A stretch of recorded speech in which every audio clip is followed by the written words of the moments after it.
భగవద్గీతలో 18 అధ్యాయాల్లోంచి 18 శ్లోకాలు తీసుకుని వాటిని ఇక్కడ అయ్యప్ప స్వామిని మనం చేరుకోవడానికి నిర్మించిన 18 సోపానాలకి అన్వయిస్తూ ప్రవచనం చేసుకుంటాం మనం. ఇది బహుశా మీకు కొత్తే, నాకు కొత్తే. నేను మన కరోనా సమయంలో చేసుకున్న ఒక నియమం ఏమిటంటే, కరోనాలో ఎప్పుడూ ఒక ఏడాది సుమారుగా ఖాళీ వచ్చింది కాబట్టి ఖాళీని సద్వినియోగం చేసుకుందామని. అసలు ఇంతవరకు నేను చెప్పిన అంశాలేవి, చెప్పని అంశాలేవి, మహామహులు శంకరాచార్య రాసినటువంటి స్తోత్రాలు, వీటిలో వేదశాస్త్ర పురాణాలకి సంబంధించినవి, తెలుగు సాహిత్యానికి సంబంధించినవి కూడా ఇంతవరకు చెప్పినవేవి, ఇంకా చెప్పాలని ఉంది అని చెప్పవలసినవేవి అని ఓ పట్టిక తయారు చేస్తే నాకు 150 స్తోత్రాలు చెప్పనివి దొరికాయి. ఆ 150 నేను ఒక పట్టిక రాసుకుని ఆ రోజు నుంచి ఎవరైనా అడిగితే ఈ కొత్తవే చెబుతున్నాను. ఖచ్చితంగా ఈ ప్రసంగం మీ దగ్గరే చెబుతున్నాను, మళ్ళీ ఇంకెక్కడా ఉండదు. ఈరోజు ఇది లెక్క. మళ్ళీ ఇంకెవరైనా అయ్యప్ప స్వామి మీద అడిగినా, భగవద్గీత మీద అడిగినా వేరే ప్రసంగం ఉంటుంది, ఇది ఉండదు. ఎందుకు అంటే అది చెబుతున్నది గొప్ప కోసం కాదు. జీవితం ఎప్పుడూ తాజాగా ఉండాలి అంటే ముందు మనం తాజాగా ఉండాలి. వస్తువులను మార్చేస్తే తాజాదనం రాదు, మనుషుల్ని మార్చేస్తే తాజాదనం రాదు. నీ మనస్సు మార్చుకుంటే తాజాదనం వస్తుంది ఖచ్చితంగా. అదే వస్తువును మనం కొత్తగా చూడొచ్చు, అదే మనిషిని మనం కొత్తగా చూడొచ్చు. మనిషిని మార్చాల్సిన అవసరం లేదు, ఇంట్లో వస్తువులను కూడా మార్చాల్సిన అవసరం లేదు. మార్చుకోవలసింది నీ మనస్సుని. మనిషికి అది ఒక్కటి చేతగాక అన్నీ మార్చేస్తూ ఉంటాడు. ఊరికే ఈ బండి వాడి వాడి వాడి విసుగొచ్చిందని కొత్త బండి కొంటాడు. ఏం లేదు, మళ్ళీ ఇంకో ఈఎంఐలో 10 కట్టుకోవడానికి, అంతకంటే ఏం లేదు. తర్వాత అది విసుగొస్తుంది. ఆ బండినే శుభ్రంగా తుడుచుకోవచ్చు, దాన్ని కొత్తగా తయారు చేసుకోవచ్చు, అసలు నువ్వు నడిపే విధానంలో కొత్తగా ఉండొచ్చు. ఏదైనా నీ బుద్ధి మార్చుకుంటే బండి బాగానే ఉంటుంది. అంచేత మనుషుల్ని వస్తువుల్ని మార్చదు, మార్చుకోవలసింది మన మనస్సుని. శంకరాచార్య చెప్పిన మాట, సృష్టిలో భేదం లేదు, నీ దృష్టిలో తప్ప అంట. ఆ దృష్టిని మార్చుకోగలిగితే జీవితం అంతా ఆనందంగా ఉంటుంది. దానికి భగవద్గీత ప్రథమాధ్యాయంలో మొదటి శ్లోకమే ఉదాహరణ. ధర్మక్షేత్రే కురుక్షేత్రే సమవేతాయుత్సవ మామక పాండవాశ్చైవ కిమకుర్వత సంజయ అన్నాడు. భగవద్గీతలో మొత్తం 700 శ్లోకాలుంటే ధృతరాష్ట్రుడు చెప్పింది ఒక్కటే శ్లోకం, ఇది ఒక్కటే, మళ్ళీ వాడు మాట్లాడలేదు. కానీ మొత్తం 699 శ్లోకాలకి ఇదే మూలం. ఇందులో అతని బుద్ధి కనిపిస్తోంది స్పష్టంగా. ధర్మక్షేత్రే కురుక్షేత్రే సమవేత యుత్సవ, ధర్మక్షేత్రమైన కురుక్షేత్రంలో యుయుత్సవ అంటే యుద్ధకాంక్షతో పాండవులు కౌరవులు చేరారు కదా.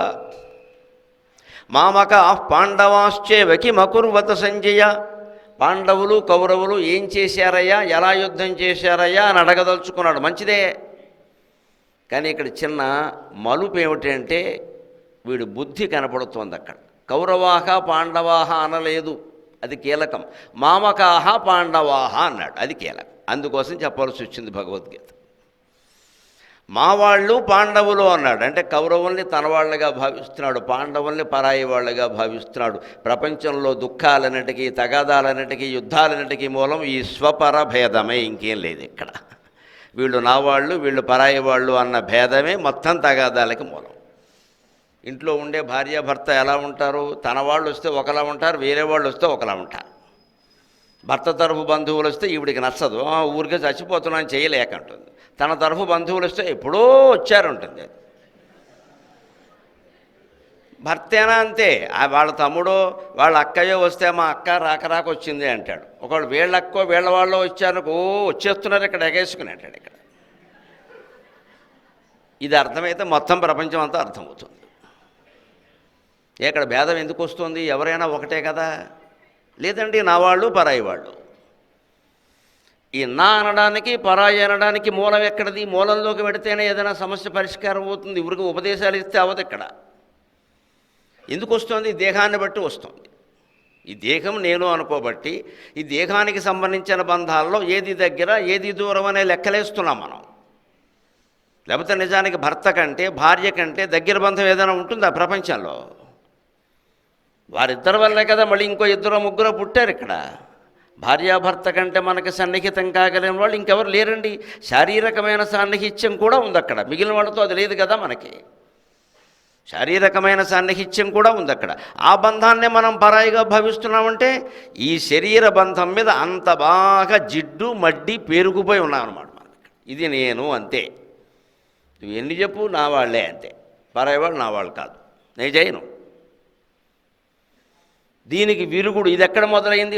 భగవద్గీత మొదటి శ్లోకంలో మొదలైంది. అంచేత మనం అయ్యప్ప స్వామి యొక్క మొదటి మెట్టు ఎక్కుతున్నాము అంటే నా వాళ్ళు పరాయి వాళ్ళు అనేటువంటి భేదం వదిలేయాలి, లేకపోతే మనం ఉండలేము అక్కడ.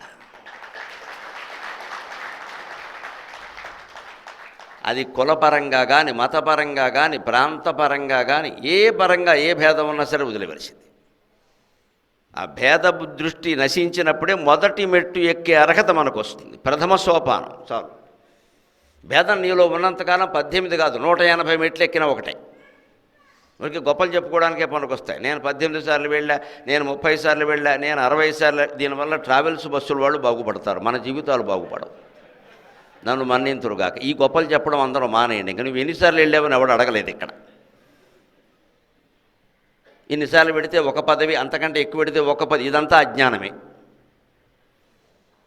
ఈ భౌతికమైన ప్రయాణాలు లెక్క కాదు. దానివల్ల ట్రావెల్స్ వాళ్ళు, ఆర్టీసీ వాళ్ళు, రైల్వే వాళ్ళు బాగుపడతారు. మన జీవితంలో కించిత్తు మార్పు ఉండదు. మనకు మన జీవితం మారడం కావాలా, వారెవరో బాగుపడడం కావాలా? అంటే ఈ లెక్కలు చెప్పొద్దండి. మొట్టమొదటి మెట్టు నువ్వు ఎక్కాలి అంటే వీళ్ళు నా వాళ్ళు, వీరు పరాయి వాళ్ళు అనే భేదం వదిలేయాలి. చాలా కష్టం. ఇది కష్టంగానే ఉంటాయి గరికపేట వారి మాటలన్నీ, చాలా కష్టంగా ఉంటాయి. కానీ అవే చెబుతాను నేను. అది నీకు జీవితాంతం ఉపయోగపడుతుంది. నాకు ప్రియమైన మాటలు చెప్పడం కంటే హితమైన మాటలు చెప్పడమే ఇష్టం. హితమైన మాట నీకు మేలు చేస్తుంది ఖచ్చితంగా. నీకు అది నచ్చచ్చు నచ్చకపోవచ్చు, నీకు మేలు చేస్తుంది. మేలు చేసే మాట వినాలి, మనం అర్థం చేసుకోవాలి నెమ్మదిగా. అందుకే ధృతరాష్ట్రుడి యొక్క దుర్బుద్ధి బయటపడింది మొదటి శ్లోకంలో. మామకాహ పాండవాహ అంటాడేమిటి? ఒక సినిమా చూస్తున్న వాళ్ళం మనం ఎవరైనా ఆయన ఎలా నటించాడు, ఈయన ఎలా నటించాడు అంటాం. మావాడు ఎలా నటించాడు, మీవాడు అని అనం కదా. సినిమాలో మా వాళ్ళు మీ వాళ్ళు ఎవరు ఉన్నారండి? అన్ని పాత్రలే అలా అడగచ్చు కదా. నిష్పక్షపాతంగా అడగడం లేదు ప్రశ్న, పక్షపాతంతో అడుగుతున్నాడు. మా వాళ్ళు పాండవులు యుద్ధం చేశారు కదా, ఎవరు గెలిచారు అంటే అర్థం సంజయుడికి ఏమర్థమైందంటే వెంటనే వీళ్ళ వాళ్ళు గెలిచినవన్నీ బాగా ఎగేసి చెప్పాలి, పాండవులు గెలిచినవి ఏమన్నా ఉంటే గొట్టేయాలని అర్థం. అంటే వాడు ఏం చెబితే అది వినడానికి సిద్ధంగా లేడు, వాడు ఇష్టమైంది వినడానికి సిద్ధంగా ఉన్నాడు. ప్రవచనం వినేటప్పుడు కూడా ఇంతే, మనకిష్టమైంది వినడానికి సిద్ధంగా ఉండడం కాదు, వారు ఏం చెబితే అది ఇష్టపడడానికి సిద్ధంగా ఉండాలి. అప్పుడు ఖచ్చితంగా బాగుంటుంది జీవితం అంతా.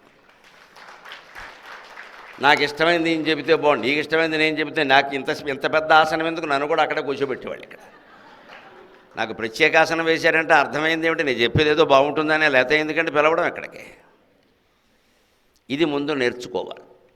ఇందులోనే ఇంకొక విశేషం, ఈ మమకారం వదులుకోవడంతో పాటుగా ఇందులో శబ్దపరంగా ఒక విశేషం ఉంది.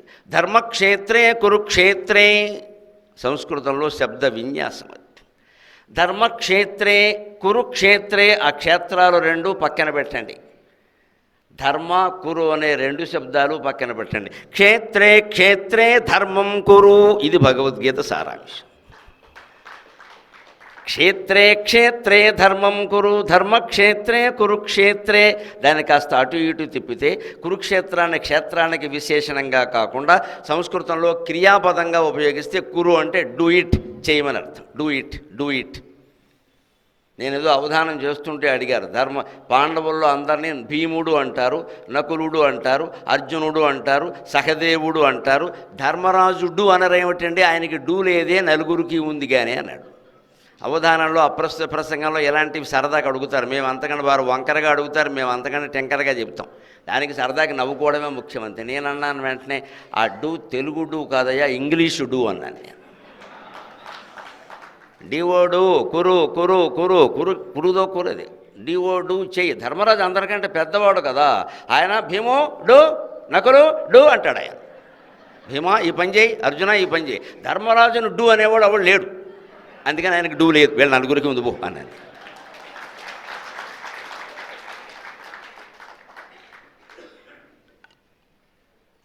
కర్ణుడు వీళ్ళందరికీ అన్నగారు అని ముందే తెలుసుంటే ఆయనకే ఉండేది కాదు, ధర్మరాజు కూడా వచ్చేది. మరి తెలియలేదు కదా. ఆ తల్లి చాలా రహస్యాలు కుంతీదేవి దాచి ఎప్పుడు చెప్పిందంటే తద్దినాడు చెప్పింది ఆవిడ. ఇక అంతకన్నా సమయం దొరకరావిడికి. అందుకే మనం గుర్తుపెట్టుకోవాలి, రహస్యాలు దాచడం మంచిదే, కానీ ఒక సందర్భంలోనైనా చెప్పక తప్పనప్పుడు చెప్పడమే మంచిది. కొన్ని రహస్యాలు దాచచ్చు, కానీ జీవితాంతం దాచక్కల, ఏదో ఒక సందర్భంలో చెప్పాలి, లేకపోతే మన మనస్సే కుళ్ళిపోతుంది. ఇంకా సత్యవతీ దేవికి కూడా అదే సమస్య వచ్చింది. గమనించండి, సమస్యలు అందరికీ ఒకటే, స్పందించే విధానం తేడా. పెళ్లి కాకముందు సంతానాన్ని కనడం అనేది కుంతీదేవి కాదండి, సత్యవతీదేవి కూడా చేసింది ఆ పని. వ్యాసుడి తల్లి ఆవిడ ముందు పల్లెపడుచు కాదా, పరాశర మహర్షితో కలిసి వ్యాసుడిని కనలేదా? మరి ఆవిడ మాత్రం పెళ్లి కాకముందు సంతానాన్ని కనలేదా? తర్వాత శంతన మహారాజుతో పెళ్ళవలేదా? ఆవిడ ఆ రహస్యాన్ని దాచింది. ఎంతవరకు దాచింది? మొత్తం ఆయన వల్ల సంతానం ఏమైనా కలుగుతుందేమో అని చూసింది. చిత్రాంగదుడు, విచిత్ర వీరుడు అంతా సంతానం లేని గ్యాంగే అయ్యారు. ఎవడు ఏం కలగట్లేదు ఇక్కడ. శంతనుని కుమారుడు ఎవరికీ సంతానం కలగల. చివరికి సంతానం కలగాలంటే వ్యాసుడిని పిలవాల్సి వచ్చింది. వ్యాసుడిని పిలవాలంటే వెంటనే అక్కడ భీష్ముడు అడుగుతాడు, అమ్మ వ్యాసుడిని నువ్వు పిలిస్తే వచ్చేస్తాడా అంటాడు ఆయన. మరి ఆయన మహర్షి, నీకేమిటమ్మా అంత అనుబంధం అంటే చెప్పాలి కదా, ఆయన నా కుమారుడయ్యా. అది చెప్పాలంటే రహస్యం చెప్పాలి. అందుకని భీష్ముడిని ఒక్కడిని పిలిచి టీవీలో వాళ్ళందరినీ పిలిచి ప్రెస్ మీట్ పెట్టి చెప్పలేదు ఆవిడ. భీష్ముడిని ఒక్కడిని పిలిచి అదే మంచి ఉంటే మైకులో చెప్పాలి, చెడు ఉంటే చెవులో చెప్పాలంటే ఇదే. ఎవరి చెవులో చెప్పాలో వాడికి చెప్పు. ఊళ్ళో అందరికి ఎందుకు చెప్పడం, చెడు పట్టుకెళ్ళి ఎవరి చెవులో ఇంకో వ్యవస్థలో ఏదో నచ్చలేదు, ఎవరికి చెప్పాలో వారికి చెప్పే పిలిచి బహిరంగంగా అందరికీ చెప్పడం ఎందుకు, వాళ్ళు బాధపడతారు కదా. మనకి సరివ్వడం కావాలి అంతే కదా. ఆ కార్యకర్తలో మరొకరినో పిలిచి విడిగా పిలిచి ఏమండి ఇలా కాదంటే మార్చుకుంటారు కదా. అంచేది ఆవిడ భీష్ముడిని పక్కకి పిలిచి చెవిలో చెప్పింది, నాయన ఏమనుకోకు, కుమారుడు కాబట్టి చెబుతున్నాను, నేను పెళ్లి కాకముందు తప్పో ఒప్పో ఒక పని నా జీవితంలో జరిగిందయ్యా, దానివల్ల వ్యాస మహర్షి పుట్టాడు అంటే భీష్ముడు అన్నాడు, అయ్యో అది సంతోషించాల్సిన విషయమమ్మా, అందులో బాధపడేదే ఉంది. మహర్షి పుట్టాడు, బహుశా మహర్షి పుట్టడం గురించే పరాశర మహర్షికి నీ పట్ల వ్యామోహం కలిగి ఉంటుంది, లేకపోతే అంతటి మహానుభావుడికి వ్యామోహం ఎందుకు కలుగుతుందమ్మా అన్నాడు. అంతవరకు వేరే స్త్రీతో ఎక్కడ ఆయన పెళ్ళే చేసుకోలేదు. పరాశరుడు మహా తపస్వి కదా, అటువంటి వాడికి పల్లెపడుచును చూసి వ్యామోహం కలగడం ఏంటంటే, వ్యాసుడు లాంటి వాడు పుట్టాలి అంటే 10,000 ఏళ్ళు తపస్సు చేసిన వాడి కడుపున పుట్టాలి. అందుకోసం అమ్మవారు ఆయనకు ఆలోచన. దానికి ప్రమాణం దేవీ భాగవతంలో ఉంటుంది. జ్ఞానినామపి చేతాంసి దేవీ భగవతీ హిస బలాదాకృష్య మోహాయ మహామాయ ప్రయచ్చతి. ఎంత జ్ఞాని అయినా సరే భగవన్మాయకి లోబడి ఉండవలసిందే. భగవంతుడు అవసరమైతే తన ప్రణాళిక కోసం ఈ జ్ఞానిని వినియోగించుకుంటాడు. ఈయన మనస్సులో ఏదో కల్పిస్తాడు ఒక వ్యామోహం, ఆయనే ఆశ్చర్యపోతాడు, నా బుద్ధిలో ఇది ఎలా ప్రవేశించిందిరా బాబు అని. ఒక అరగంటో గంటో 6 నెలలు ఆయన ఒక మోహంలో ముంచేస్తుంది అమ్మవారు. ఎందుకంటే ఒక మహాకార్యం జరగాలి అంటే ఈయనలో ఒక చలనం జరగాలి, ఈయన మనస్సు చెలించాలి. ఇటువంటి వాడికే ఇంకొకడు పుట్టాలి. ఆయన మాత్రమే వేదాలు విభాగం చేయగలడు, 18 పురాణాలు రచించగలడు, భారతం రచించగలడు, భాగవతం రచించగలడు. లోకంలో కొన్ని వేల ఏళ్ల పాటు స్థిరంగా ఉండే సాహిత్యాన్ని అందించగలడు. అంటే వ్యాసుడు పుట్టాలి. వ్యాసుడు పుట్టాలంటే పరాశరుడు మనస్సు చెలించాలి, ఇంకో మార్గం లేదు.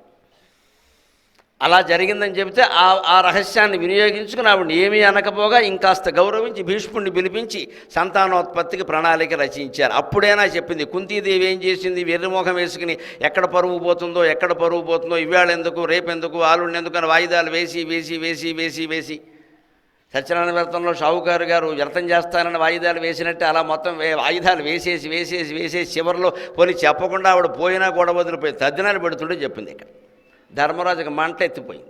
ఇక ఇప్పుడే చెప్పేది నువ్వు చెప్తే ఉపయోగం ఏంటి. అందుకని మొత్తం కుంతీదేవి కారణంగా మొత్తం ఆడవాళ్ళందరికీ శాపం ఇచ్చాడు ఆయన, వీళ్ళ నోట్లో నువ్వు కింద నానదని. పాప ఆడవాళ్ళందరూ ఏం చేశారు, కుంతీదేవి ఒక్కతే చేసింది. కానీ అలాగే ఉంటుంది, ఒక్కోసారి కోపం వస్తే అలాగే ఉంటుంది. మేము ఊళ్ళో వాళ్ళందరూ ఇంతే అంటాం చూడు.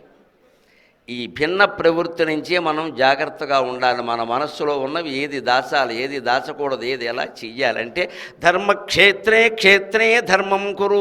నువ్వు ఏ క్షేత్రంలో ఉన్నా సరే, అంటే పుణ్యక్షేత్రం కాదు ఇక్కడ క్షేత్రం అంటే శబరిమల కానీ తిరుపతి కానీ శ్రీశైలం కాదు. క్షేత్రజ్ఞయోర్జ్ఞానం యత్తజ్ఞానం మతం మమ ఇదం శరీరం కౌంతేయ క్షేత్రమిత్యభిధీయతే. భగవద్గీతే ప్రమాణం. క్షేత్రం అంటే మన శరీరం. క్షేత్రే క్షేత్రే ధర్మం కురు. నువ్వు ఏ శరీరంలో ఉన్నా సరే ధర్మంగానే జీవితాన్ని గడిపితే నువ్వు భగవద్భక్తుడి కిందే లెక్క, అనుమానమే లేదు ఎక్కడ. ఏ జన్మ అనేది పెద్ద విషయం కాదు. మనిషిగానే పుట్టక్కర్లేదు, జంతువుగా పుట్టినా పర్వాలేదు. మనస్సు భగవంతుడి మీద లగ్నమైతే. ఒక కుక్కను గమనించడం మీరు, బాబాగారు గుడి చుట్టూనే తిరుగుతూ ఉంటుంది, దానికి ఏం పనుందో తెలియదు. నైవేద్యాల కోసం తిరిగితే లోపలికి రావాలి, బయట తిరుగుతూ ఉంటుంది. అంటే జన్మాంతరమైన స్పృహ ఏదో దానికి ఉంది, అది ఏదో తిరుగుతుంది. వచ్చే జన్మలో అది మంచి జన్మ పొందుతుంది ఖచ్చితంగా. మనం వారించకూడదు, మనకు హాని చేస్తే తప్ప, లేదా హాని చేస్తే వేరే విషయం. చేయనప్పుడు దాన్ని వారించక్కర్లా, దాని స్వేచ్ఛ దానికి. జంతువులకు అంతకంటే అవకాశం లేదు. కానీ మనకది కాదే విచక్షణ ఉంది ఇక్కడ. క్షేత్రే క్షేత్రే ధర్మం కురు. నువ్వు ఏ కులంలో పుట్టు, ఏ మతంలో పుట్టు, ఏ ప్రాంతంలో పుట్టు, మగవాడిగా పుట్టు, ఆడదానిగా పుట్టు, ఎలాగైనా పుట్టు, ధర్మంగా ఉన్నావా లేదా అనేది జీవితంలో ముఖ్యం. అదే భగవద్గీత మొదటి మెట్టు, మొదటి అధ్యాయం సారాంశం. నువ్వు ధర్మంగా ఉన్నావా లేదా? ధర్మంగా ఉంటేనే మొదటి మెట్టు ఎక్కాలి. అంతేగాని నేను మొత్తం మూట పట్టుకుని ఎక్కేశానండి 18 మెట్టు, వీర వైభవంతో 18 నిమిషాల్లో ఎక్కేసి, ఇంకో ఆయన నేను 10 నిమిషాల్లోనే ఎక్కాను, నాది గిన్నీస్ బుక్ రికార్డు అంటాడు. మీ రికార్డులు అయ్యప్ప స్వామికి దేనికి పని లేక ఇక్కడ. నువ్వు వేగంగా ఎక్కడం, 16 సార్లు వెళ్ళడం ముఖ్యంగా. ధర్మంగా ఉన్నావా? ఒక దీక్షలో ఉన్నాము అంటే దీక్షకి ముందు దీక్షకి వెనక భేదం ఉండాలని ఖచ్చితంగా స్వాములందరూ ఉండగా నా సోదరులుగా భావించి చెబుతున్నా. ఆయన దీక్ష తీసుకున్నాడు కాబట్టే అబద్ధాలు ఆడడం మానేశాడు. ఆయన దీక్ష తీసుకున్నాడు కాబట్టే ఏకపత్ని వ్రతుడై ఉన్నాడు. ఆయన దీక్ష తీసుకున్నాడు కాబట్టే సమస్త దురభ్యాసాలకి దూరంగా ఉన్నాడు. ఆయన దీక్ష తీసుకున్నాడు కాబట్టే 40 రోజుల తర్వాత ఆయన ఆఫీసులో చేసే పనిలో స్పష్టమైన భేదం కనిపించింది అని అందరూ అనాలి ఖచ్చితంగా. అది దీక్ష. లేనప్పుడు దీక్ష దేనికి? అది మొదటి మెట్టు. ధర్మక్షేత్రే కురుక్షేత్రే సమవేతాయుత్సవ మామకా పాండవాశ్చైవ కిమకుర్వత సంజయ. ఇప్పుడు రెండవ మెట్టు ఎక్కే ముందు రెండవ అధ్యాయంలో చాలా ముఖ్యమైన శ్లోకం. ఏ దీక్ష మనం తీసుకున్నా ఇంద్రియ నిగ్రహం చాలా ముఖ్యం. ఇంద్రియాల్లో చాలా ముఖ్యమైనది ఏది? అసలు ఇంద్రియాలు ఎన్ని? జ్ఞానేంద్రియాలు 5, కర్మేంద్రియాలు 5. జ్ఞానేంద్రియాలంటే త్వక్చక్షు శ్రోత్ర జిహ్వాఘ్రాణములు, కన్ను, ముక్కు, చెవి, నాలుక, చర్మం. ఇవి జ్ఞానేంద్రియాలు. ఇవి సెన్స్. మనకి ముట్టుకోవడం ద్వారా, చర్మాన్ని ముట్టుకున్నామని స్పర్శ ద్వారా తెలుస్తుంది. కన్ను చూస్తుంది, చెవి వింటుంది, ముక్కు వాసన చూస్తుంది. ఇవి జ్ఞానేంద్రియాలు అంటే. ఇవి కాకుండా కర్మేంద్రియాలు ఉన్నాయి, వాటికి జ్ఞానం ఏమీ ఉండదు, కానీ ఉంటాయి ఉండడం. అవే వాక్, పాణి, పాద, పాయు, ఉపస్థలు. వాక్ నాలుక, మాట. పాణి చెయ్యి, పాద కాలు, అవి నడుస్తూ ఉంటాయి. కాలు నడుస్తూ ఉంటుంది ఊరికే, దానికేం ప్రత్యేకమైన జ్ఞానమే ఉండదు. కన్ను నడిపించిన ప్రకారం కాలు నడుస్తుంది. అందుకే కంటిని సంస్కృతంలో నయనం అంటారు. నయనం అంటే నయతి ఇది నయనం, నడిపించేది కన్ను. నడిచేది కాలే అయినా నడిపించేది కన్ను. కళ్ళు లేకపోతే ఎలా నడుస్తావు? అందుకని సంస్కృతంలో నయనం అంటారు. నువ్వు నడిచేది కాళ్ళతోనే, కానీ నడిపించేది కన్ను కదా. అంచేత కాలు నడుస్తోందంటే కన్ను కారణంగా నడుస్తుంది, లేకపోతే నడవలేదు, ఆగిపోతుంది. మరి ఇంకొకరు సాయం కావాలి. అంచేత నువ్వు ఊరికే అలా ఉంటాయి కర్మేంద్రియాలు. అలాగని కన్ను తనంతట తాను నడవలేదు, కేవలం చూడగలదు. కన్ను నడవాలి, తాను చూసిన ఇష్టపడిన వస్తువు దగ్గరికి నడవాలి అనుకుంటే కాళ్ళ సాయం కోరాలి.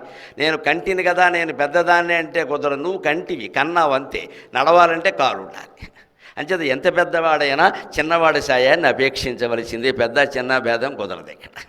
నువ్వు 1,00,000 రూపాయలు ఫోన్ కొన్నా సరే 100 రూపాయలు ఛార్జింగ్ వేరు కొనకపోతే మొత్తం దండగే. 1,00,000 రూపాయలు అంటే అది కొన్నాక ఇది ఎవడు కొంటే అయితే ఈ పలకదు అంతే.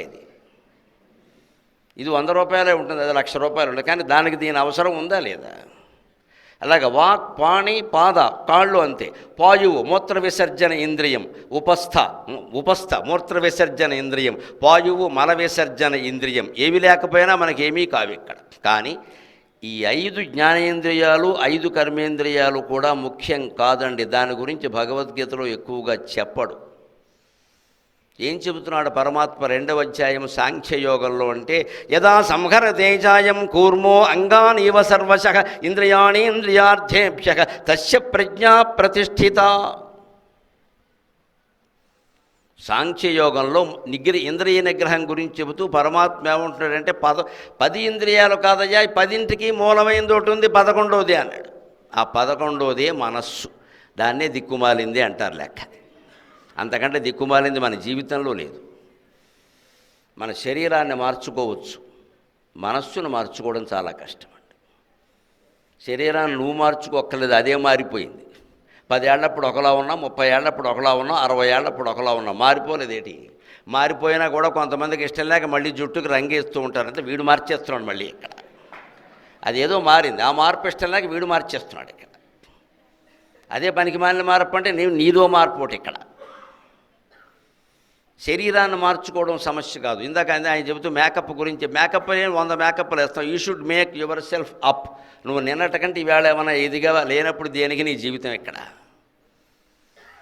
ఒక ప్రవచనం వింటున్నామంటే వెనక ముందు మనలో ఉండేటువంటి దోషాలను మనం సవరించుకోగలగాలి. లేకపోతే చెప్పి నాకు దండగే, విని మీకు దండగే. నాకు దండగా నన్ను పోనీ నాకేదో సన్మానమైనా చేస్తారు, మీకేం చేస్తారు ఇక్కడ? మీకేముంటుందండి? ఏమీ లేదు, చేతులు ఊపుకుంటూ వెళ్ళడమే. నాకు పోనీ నేను ఆచరించకపోయినా నేను ఏదో సంపాదించుకున్నాను, మంచి పేరు డబ్బు ఏదో అనుకోవచ్చు. అది చివరికి నాశనం అయ్యేది, దానివల్ల ఉపయోగమేలా. నేను మళ్ళీ ఆచరణలో పెట్టవలసిందే. కానీ నాకేదైనా భౌతిక ప్రయోజనం ఉండొచ్చు. మీకేముందండి 2 గంటల సమయం దండగా? మీకు ప్రయోజనం కలగాలంటే ఆచరించాలి. అంచేత అర్జున, త్వక్చక్షుశ్రోత్ర జిహ్వాఘ్రాణాలు కానీ వాక్పాణి పాదపాయూపస్థాలు కానీ సమస్యలు కావయ్యా. వీటికి మూలమైన మనస్సు సమస్య. మనస్సును నిగ్రహించుకుంటే కాళ్ళు, చేతులు, కన్ను, ముక్కు, చెవి అన్నీ నీ స్వాధీనంలోనే ఉంటాయి. హోటల్కి వెళ్ళాం, ఏం ఆర్డర్ ఇద్దాం అనుకున్నాం. ఇంటి దగ్గర ఏం నిర్ణయించుకున్నాం? నూనె పదార్థాలు ఏవి తినద్దు, ఎందుకంటే బయట కల్తీ చాలా జరుగుతుంది అనుకున్నాం. తీరా హోటల్కి వెళ్ళాక ఏమనిపిస్తుంది? వాడు ఏమున్నాయి అనగానే ఉల్లి దోశ, మసాలా దోశ, నిన్ను దోశ, నన్ను దోశ, మొత్తం దోశే నువ్వు చెబుతాడు అని చెప్పగానే ఈ పూటకి మసాలా దోశ. ఏమైంది నీ నిగ్రహం ఇక్కడ? మరి ఈ పూటకేంటి? ఇంటి దగ్గర నిర్ణయించుకున్నావు కదా, బయట చాలా కల్తీలు జరుగుతున్నాయి కాబట్టి నూనె పదార్థాలు తినద్దు అన్నావు. నువ్వు హోటల్కి కాదు, స్వర్గానికి వెళ్ళి దేవేంద్రుడు దోశ పట్టుకొచ్చాను వద్దని చెప్పాలి. అదే నిగ్రహం అంటే. లేక స్వర్గానికి వెళ్ళాక రంభ స్వయంగా ఆడించుకుంటూ వచ్చి దోశ పెట్టినా సరే కుదరదా, పట్టుకొస్తే ఇడ్లీ పట్టుకురా లేకపోతే వెళ్ళిపో అని చెప్పాలి. రంభ కదా అంటే కుదరదు ఇక్కడ. అయ్యప్ప స్వామి దగ్గర అసలే కుదరదు, ఆయన బ్రహ్మచారి. నెత్తిమి కొట్టేస్తాడు పట్టుకుని, నీకెందుకురా దీక్షని. అసలు కుదరదు అంటే ఖచ్చితమైన నిగ్రహం అది. అనుకున్న చెయ్యి. చాలా చోట్ల మనం దెబ్బతింటాం, గమనించండి. మీరు నేను భేదం లేదు, అందరూ ఒకటే. అక్కడికి వచ్చేసరికి ఒకటి తింటే పర్వాలేదు, ఇక అలా ఉండదు ఇక్కడ. ఇవన్నీ నువ్వు సర్దేసుకుంటున్నావు ధర్మశాస్త్రాలన్నీ ఇక్కడ. అదే చెబుతున్నాడు, నిగ్రహించుకునే విధానం కూడా చెబుతున్నాడు. యదా సంహరితేజాయం కూర్మో అంగానీవ సర్వశఖ. తాబేలుని ఉదాహరణగా చెప్పాడు. తాబేలుని ఉదాహరణగా చెప్పాడు. తాబేలు ఎక్కడుంటుందో తెలుసున్నాడు. మన హిందూ సంప్రదాయంలో మీరు గమనించండి, గొప్ప విశేషం. దేవతలకి వాహనాలు ఉంటాయి కదా ఎదురుగా, దేవతలకు ఎదురుగా వాహనం పెడతారు కదా. విష్ణుమూర్తికి ఎదురుగా గరుత్మంతుడు ఉంటాడు, రాముడికి ఎదురుగా ఆంజనేయ స్వామి ఉంటాడు, శివాలయంలో నందీశ్వరుడు ఉంటాడు, కనకదుర్గాదేవికి పులి ఉంటుంది, పార్వతీదేవికి సింహం ఉంటుంది. ఇవన్నీ ఉంటాయి కదా. తాబేలు ఎవరికి వాహనంగా ఎదురుగా ఉంటుందో తెలుసున్నాడు. లక్ష్మీదేవి ఆలయంలో తాబేలు ఉంటుందండి. లక్ష్మీదేవికి తాబేలుకి సంబంధం ఏంటండి అంటే, డబ్బు బాగా ఉన్నవాడు జీవితంలో తాబేలులాగా నెమ్మదిగా నడవాలి, పొగరెక్కి ప్రవర్తించద్దు అని చెప్పడం.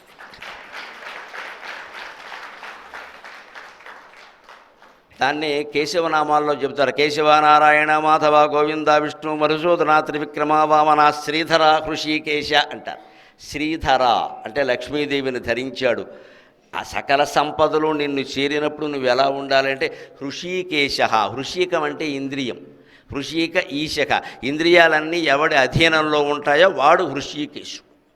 డబ్బు బాగా ఉన్నప్పుడే నీ ఇంద్రియాలను నువ్వు అధీనంలో పెట్టుకోవాలి. పేదవాడిని ఇంద్రియాల అధీనంలో పెట్టుకోమని చెప్పక్కల. వాడికి మసాలా దోశ ఆర్డర్ ఇవ్వడానికి డబ్బులు లేవు, వాడు అధీనంలోనే ఉంటాడు. ఉండకేం చేస్తాడు? డబ్బులేవి, డబ్బు ఉన్నవాడే ఉండడు. అంచేత శ్రీధర, హృషీకేశ కేశవనామాలన్నీ పక్క పక్కన 24 నామాల పేరు, కానీ 12 అవి 12 జంటలు. అవి అక్కడ బ్రహ్మానందం గారు కూర్చున్నారు. ఆయన పెట్టిన ఒక సభలో నేను కేశవనామాలు మొత్తం 12ంటికి 24ంటికి విశేషమైన అర్థాలు చెప్పాను. కేశవనామాలు అంతరార్థమని. అందులో మా యూట్యూబ్లో ఉంటుంది, వినండి. శ్రీగరికపాటి నరసింహరావు అఫీషియల్లో ఉంటుంది కేశవనామాలు అంతరార్థం. వారు మొట్టమొదటి పెట్టిన ప్రసంగంలో నేను చెప్పింది అదే. అంతరార్థం ఉంది అందులో. ఊరికి కేశవనారాయణ మాధవ గోవింద డబడబడబా చదివేయడం కాదు ఇక్కడ. శ్రీధర ఋషికేశ, నీ దగ్గర డబ్బు బాగా ఉన్నప్పుడే ఇంద్రియ నిగ్రహం ఉండాలి. ఒళ్ళు పొగరంతా డబ్బు వల్లే వచ్చేస్తుంది. అసలు డబ్బు 4 రూపాయలు జేబులో చేరాయంటే ముందు కాలు ఎలా ఉండదో ఇలా వెళ్ళిపోతుంది. ఇక్కడ ఊపుతూ ఉంటాడు. ఇక్కడ మా ఇంటికి మా బంధువు ఒకడు వచ్చి ఇలాగే కాలు ఊపేవాడు. ఊపుతుంటే మా నాన్నగారు అన్నారు, బావా ఆపు ఆపు, ఇప్పటికి 14 ఊపావు, ఇంకేం ఊపుతావు అన్నాడు ఆయన. అంటే ఆయన ప్యాకెట్లో 14 ఎకరాలు అమ్మేశాడు. అది విషయం. మా నాన్నగారికి చమత్కారం అలవాటు. ఆయన బావ కదా అని, మేనత్త కొడుకు కదా అని సరదా కన్నాడు. బావా ఆపు ఆపు, ఊపావు 14 ఊపావు, ఇంకేం ఊపుతావు అన్నాడు. నేను ఆయన్ని అడిగా, మామయ్య గారు 14 ఊపడం ఏంటి, మీ నాన్న అలాగే అంటాడరా అన్నాడు. ఇవిడు చెప్పండి అన్న. అయ్యో పోయాలే 14 ఎకరాలు. నేను అన్నాను సరదాగా, 14 ఎకరాలు ఎలా పోతాయండి, ఎకరానికి 100 సెంట్లు కదా, మీరు ఆటకు సెంటు చొప్పున ఆడుంటే 1400 ఆటలు ఆడచ్చు కదా, అందులో మీరు కొన్ని గెలుస్తారు కదా అన్నాను. ఒరే నేనంత తెలివిగా ఆడలేదురా, ఆటకి ఎకరం చొప్పున పెట్టేశాను. మరి అంత వీరావేశం ఉంటే అయిపోతుంది. మరి ఆటకి సెంటు చొప్పున పెట్టు, ఆడితే ఆడావు. అక్కడ కూడా తెలివి లేకపోతే ఎలాగా? ఇదే తాబేటి నడక. డబ్బు బాగా ఉందంటే మనం దుర్వ్యసనాలు మన చేరకుండా ఉండాలంటే, ఒకవేళ చేరినా కూడా ఎక్కువ నష్టం రాకుండా ఉండాలంటే తాబేల్లాగా నెమ్మదిగా డబ్బులు చేరగానే ఒకడు వస్తాడు, స్టాక్ మార్కెట్ బ్రహ్మాండంగా ఉందన్నా నువ్వు పెట్టాలి అంటాడు. పెట్టు, 100 రూపాయలు పెట్టు పొమ్మని చెప్పు. అంతేకాని 1,00,000 పెట్టేయకూడదు. పోనీ 10,000 పెట్టు, అంతే హ్యాపీ. ఇంకొకటి ఉంది స్టాక్ మార్కెట్, వీటిలో ఉపాయం ఉందండి. ఇప్పుడు పెట్టచ్చు, నెలకు 1000 రూపాయలు చొప్పున పెట్టండి, 5 ఏళ్ళకి పెట్టండి. సిప్ అంటారు దాన్ని, సిస్టమేటిక్ ఇన్వెస్ట్మెంట్ ప్లాన్. నెలకు ఏం పోదు, మొత్తం అన్నీ అలాగే ఉంటాయి, ఎక్కడికి పోదు, మొత్తం అలాగే ఉంటాయి. నెలకు 1000, 5 ఏళ్ల పాటు పెట్టావు, ఏడాదికి 12,000 అయింది. 5 ఏళ్ళు, 5 12 60,000 అయింది. ఇది ఖచ్చితంగా లాభమే వస్తుంది. ఎందుకంటే ఎప్పుడు స్టాక్ మార్కెట్ ఒకసారి దిగుతుంది, ఒకసారి పెరుగుతుంది. మస్తమాను ఫోన్లో చూసి ఇవాళ పెరిగింది అమ్మేద్దాం, దిగింది అమ్మేద్దాం, పెరిగింది కొనేద్దామంటే నాశనం అయిపోతాం ఇక్కడ. ఇదే నిగ్రహించుకునే విధానం. నీకు రోజు ఫోన్ చూడమని ఆవిడ చెప్పండి, నీకు పెట్టేసి ఊరుకోరదా? పెట్టేసి ఊరుకోవాలంతే. పెట్టుబడి పెట్టి ఆపేసాం. స్టాక్ మార్కెట్ ఎలాంటిది అంటే కొత్తగా అమ్మాయికి పెళ్లి చేయడం లాంటిది. అమ్మాయికి పెళ్లి చేసాక రోజు ఫోన్ చేయకూడదు, ఖచ్చితంగా విడిపోతారు. రోజు ఫోన్ చేస్తే ఖచ్చితంగా విడిపోతారు. ఏడాదికి దెబ్బలాట్లు అయిపోతాయి. వారానికి ఒకసారి చేయాలి. బాగున్నావా అనాలి, బాగుండకపోయినా సరే పెట్టేయాలి ఫోన్. అది నువ్వు రోజు ఫోన్ చేసావనుకో లేనిపోని నేరాలన్నీ వస్తాయి అక్కడ, ఖచ్చితంగా దెబ్బలాట అవుతాయి. స్టాక్ మార్కెట్ అంతే, రోజు చూడకూడదు. దానికి పెట్టేసాం, వదిలే ఏడాది తరఫు చూసుకుందాం. అంతగా కొంచెం దెబ్బతున్నాం, 1,00,000 రూపాయలు పెట్టింది 80,000 అవుతుంది, అంతే కదా. ఇంక పెట్టకు, కొన్నాళ్ళాగు. అంతేకాని రోజు అమ్మేసి రోజు కొనేస్తే పెరగదాని నిగ్రహం. అందుకే తాబేటి నడక. యదా సంహర తేజాయం కూర్మో అంగానీవ సర్వశః ఇంద్రియాణి ఇంద్రియార్థేభ్యః తస్య ప్రజ్ఞ ప్రతిష్ఠిత. ఏ రకంగా అయితే తాబేలు ఏదైనా అలికిడైతే చాలు తన అవయవాలన్నీ లోపలికి లాగేసుకుంటుందో మిత్రమా, అలాగే చూడకూడని దృశ్యాలు చూసినప్పుడు, వినకూడని మాటలు విన్నప్పుడు, తగలకూడని స్పర్శలు నీ శరీరానికి తగిలినప్పుడు నీ మనస్సును లోపలికి లాగేసుకో అన్నాడు పరమాత్మ. ఎంత గొప్ప విషయం అది. ముఖ్యంగా అయ్యప్ప దీక్షాపరులు చాలా జాగ్రత్తగా ఉండాలి ఈ విషయంలో. రకరకాల పదార్థాలు, అనేక రకాల అనుభవాలు ఎవరో చెబుతూ ఉంటారు. అసలు దీక్షలో ఉన్న బ్రహ్మచర్యం పాటిస్తున్న వ్యక్తుల దగ్గర స్త్రీ సౌఖ్యాల గురించిన ప్రస్తావన కూడా రాకూడదు. అసలు మాట్లాడకూడదు ఆ విషయం. వేరే వాళ్ళు మాట్లాడకూడదు, వాళ్ళలోనూ మాట్లాడుకోకూడదు. మీరు ఎందుకు బ్రహ్మచర్యాన్ని పాటిస్తున్నారు 40 రోజులు? ఇవి మాట్లాడుకోవడానికా? మాట్లాడితే ఏమైంది అన్నది, దాంతో అన్నీ అవుతాయి. ఇంకా అక్కడి నుంచి కొత్త సూత్రాలు పడుతుంది. మాల తీసేస్తే ఏమైనా చేయొచ్చు, అలా ఎక్కడా లేదు. ఇక్కడ నువ్వు తీయకూడదు అసలు దాన్ని. ఇప్పుడు మొదలెట్టారని కొంతమంది మరవడం అనుకోవద్దు, నాకు నిజాలు చెప్పడం అలవాటు. వీడికి ఏదో తినాలని ఉంటుంది, తినకూడదు దీక్షలు. మాల తీసి పక్కన పెట్టి అది ఎక్కడుంది? అది ఎక్కడా లేదు, తినకూడదు అంతే. 40 రోజులు తినకూడదు. నీకేదో కోపం వచ్చింది, ఎవరినో తిట్టాలనుకున్నావు, మాల తీసి తిట్టకూడదు. మాల ఉంది కాబట్టి 40 రోజులు తిట్టక, వాయిదా వేసేయి. నీ మీద కత్తి ఎత్తినా సరే నువ్వు వాయిదావై, అయ్యప్ప చూసుకుంటాడు. ఆ కత్తి సంగతి అనుమానం ఏం లేదు ఇక్కడ. పరమదీక్షలో ఉన్నవాడిని కాపాడకపోతే ఎవరిని కాపాడతారండి? భగవంతుడు కాపాడుతానని చెప్పాడు స్పష్టంగా. అంటే మనం ఎత్తాల్సిన పని లేదు. దానికి ఉదాహరణ చెబుతాను కావాలంటే మీకు నమ్మకం బాగా పెరగడానికి. భీష్ముడు తండ్రికి దర్శనం పెడుతున్నాడు శంతనుడికి. శత్రురాజు ఆయన మీద దండయాత్ర చేశాడు. మామూలు తద్దినం కాదు అది, 15 రోజుల పాటు దీక్ష, అది వేరే కార్యక్రమం. అది తద్దినంతో పాటుగా ఒక కార్యక్రమం, 15 రోజులు దీక్ష. ఆయన దీక్షలో ఉన్నాడు, మౌనం కూడా పాటిస్తున్నాడు. భటుడు వచ్చి చెప్పాడు, మహారాజా శత్రురాజులు దండెత్తారు, సమయం చూసుకుని దండెత్తారు. ఆయనకి ఏం చేయాలో అర్థం కాల. క్షత్రియుడిగా రాజుగా, అంటే ఈ కౌరవులెవరు పుట్టని క్రితం సమస్య, శంతనుడు అప్పుడు మళ్ళీ వెళ్ళిపోయిన కొత్తలో ఆయనే రాజ్యపాలన చేయాలి. ఆయన ఉండి పురోహితుడి కేసు చూశాడు, ఎంత విలువో చూడండి పురోహితుడికి. ఆయన అన్నాడు, అన్నాడు, నువ్వు వెళ్ళడానికి వీల్లేదు అన్నాడు. వెంటనే భీష్ముడు, నేను రాను, మీరు చూసుకోండి అన్నాడు. ఆయన అదే దీక్షలో మంత్రజపం చేస్తూ పురోహితుడు చెప్పిన ప్రకారం 15 రోజుల ఆబ్దిక కార్యక్రమాన్ని శంతనుడికి పరమభక్తితో చేశాడు. ఆశ్చర్యకరంగా ఆయన ఇక్కడ ఉండగానే శత్రురాజు సైన్యంలో తిరుగుబాటు వచ్చి వాడి సైనికులు వాడి మీదే తిరగబడి వాడు తోక ముడిచి పారిపోయాడు. హరివంశంలో ఉంటుంది, వ్యాస మహర్షి రచించిన హరివంశంలో ఉంటుంది ఈ మాట. యదా సంహరతే చాయం కూర్మో అంగానీవ ప్రతిష్ఠితః, కూర్మో అంగానీవ సర్వశః, ఇంద్రియాణీంద్రియార్థేభ్యః తస్య ప్రజ్ఞా ప్రతిష్ఠిత. నువ్వు దీక్షలో ఉండగా నీకెంత కోపం వచ్చినా నిగ్రహించుకోవలసిందే, మాట్లాడడానికి వీల్లేదు. చూసుకుంటాడు ఆయన. శాంతమే రక్ష, దీక్ష అంటే శాంతం. మరి అనేక రకాల వ్యామోహాలు, కోపాలు కూడా పక్కనట్టండి, అనేక రకాలుగా మనస్సు చెలిస్తూ ఉంటుంది. అప్పుడే మనస్సుని కూర్మో అంగానేవ సర్వశః, తాబేలు తన కాళ్ళు తల లోపలికి లాక్కోనట్టే మన మనస్సును లోపలికి లాక్కోవాలి. ఏం వినిపిస్తున్నా ఏం కనిపిస్తున్నా స్వామియే శరణమయ్యప్ప, స్వామియే శరణమయ్యప్ప అని మనస్సులోనే అనుకోవాలి. ఎందుకంటే లాగుతున్నది మనస్సునే కదా. ఆ మనస్సులోనే నువ్వు ఆ లాగే ఆకర్షణ స్థానంలో అయ్యప్ప స్మరణ చేసావనుకో, ఆయన లాగుతున్నట్టు లెక్క, నిన్ను కాదు. మనం లాగితే పడిపోతాం, ఆయన ఎందుకు పడతాడో. అందుకే ఆయన ఆసనం గమనించండి. మీరు మామూలు వీరాసనం అంటారు, దాని మామూలు ఆసనం కాదు అది. అది భోజనానికి కూర్చున్నట్టు కూర్చోలేదు, ఆయన శోభనానికి కూర్చున్నట్టు కూర్చోలేదు, కాడు జాపు కూర్చోలేదు, ఇలా పెట్టి కూర్చున్నాడు. ఎవడు విడదీయలేడా ఆసనాన్ని, దాన్ని వీరాసనం అంటారు. బ్రహ్మచారికి ఉండవలసినటువంటి ఆసనం అది. అలా కూర్చోవడం 10 నిమిషాలు కూర్చోవడం తెలుస్తుంది, చాలా కష్టం, అది చాలా కష్టం. ఆయన జీవితాంతం ఈ ఆసనంలో ఇలా ఉండాలి అన్నట్టుగా ఉన్నాడు ఆయన.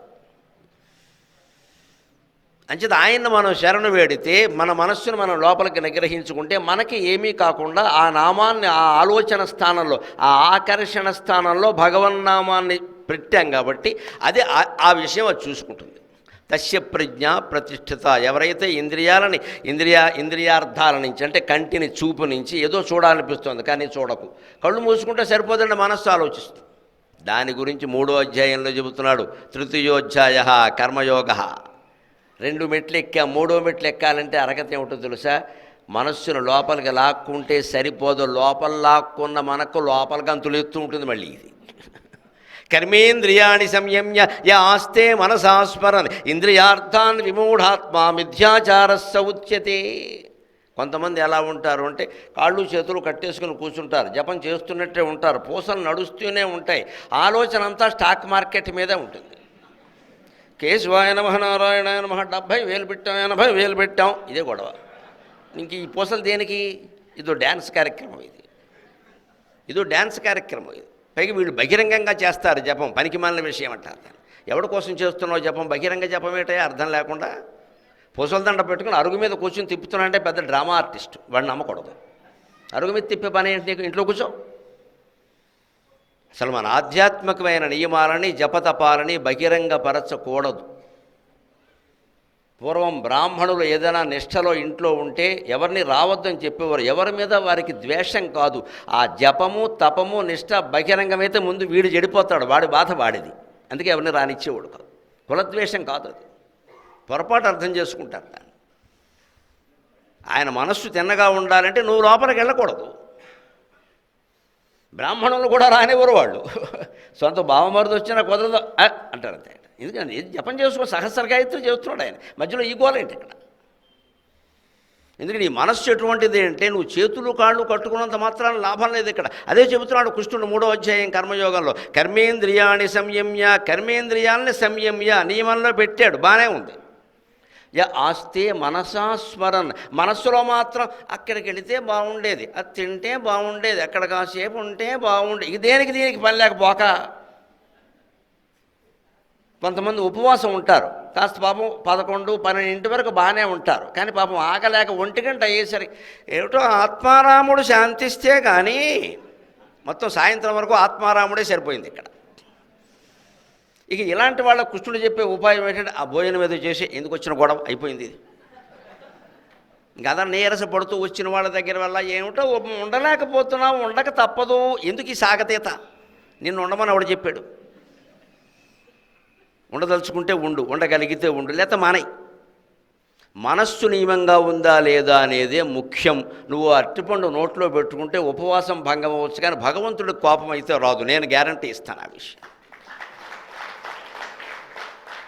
ఎందుకంటే ఉపవాసం అనే దానికి సంస్కృతంలో అర్థం ఏమిటంటే ఉపే వాసం, ఉపసమీపే అని ఉంటుంది. సంస్కృతం ప్రాథమిక పరిజ్ఞానం ఉన్న వాళ్ళకు కూడా తెలుసు. ఉపసమీపే, ఉప అంటే సమీపే, ఉపవాసం భగవంతునికి సమీపంలో ఉండడం. సమీపంలో ఉండడం అంటే ఇక్కడ మఠం వేసి కూర్చోవడం కాదు, ఇక్కడ నీ మనస్సు ఆయన్ని స్మరిస్తూ ఉండడం సమీపంలో ఉండడం.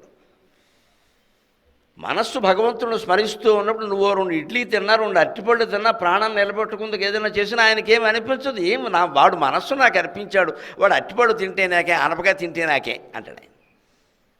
మనస్సే ముఖ్యం. అందుకే కృష్ణుడు ఏం చెబుతున్నాడంటే దీక్షలో ఉన్నాం, నియమంలో ఉన్నాం, ఏదైనా పనిలో ఉన్నాము అంటే అది అయ్యేవారు కర్మేంద్రియాలు నియమించుకుంటే కుదరదు. యాస్తే మనసాస్మరణ, మనస్సులో కూడా స్మరించడం మానేయాలి.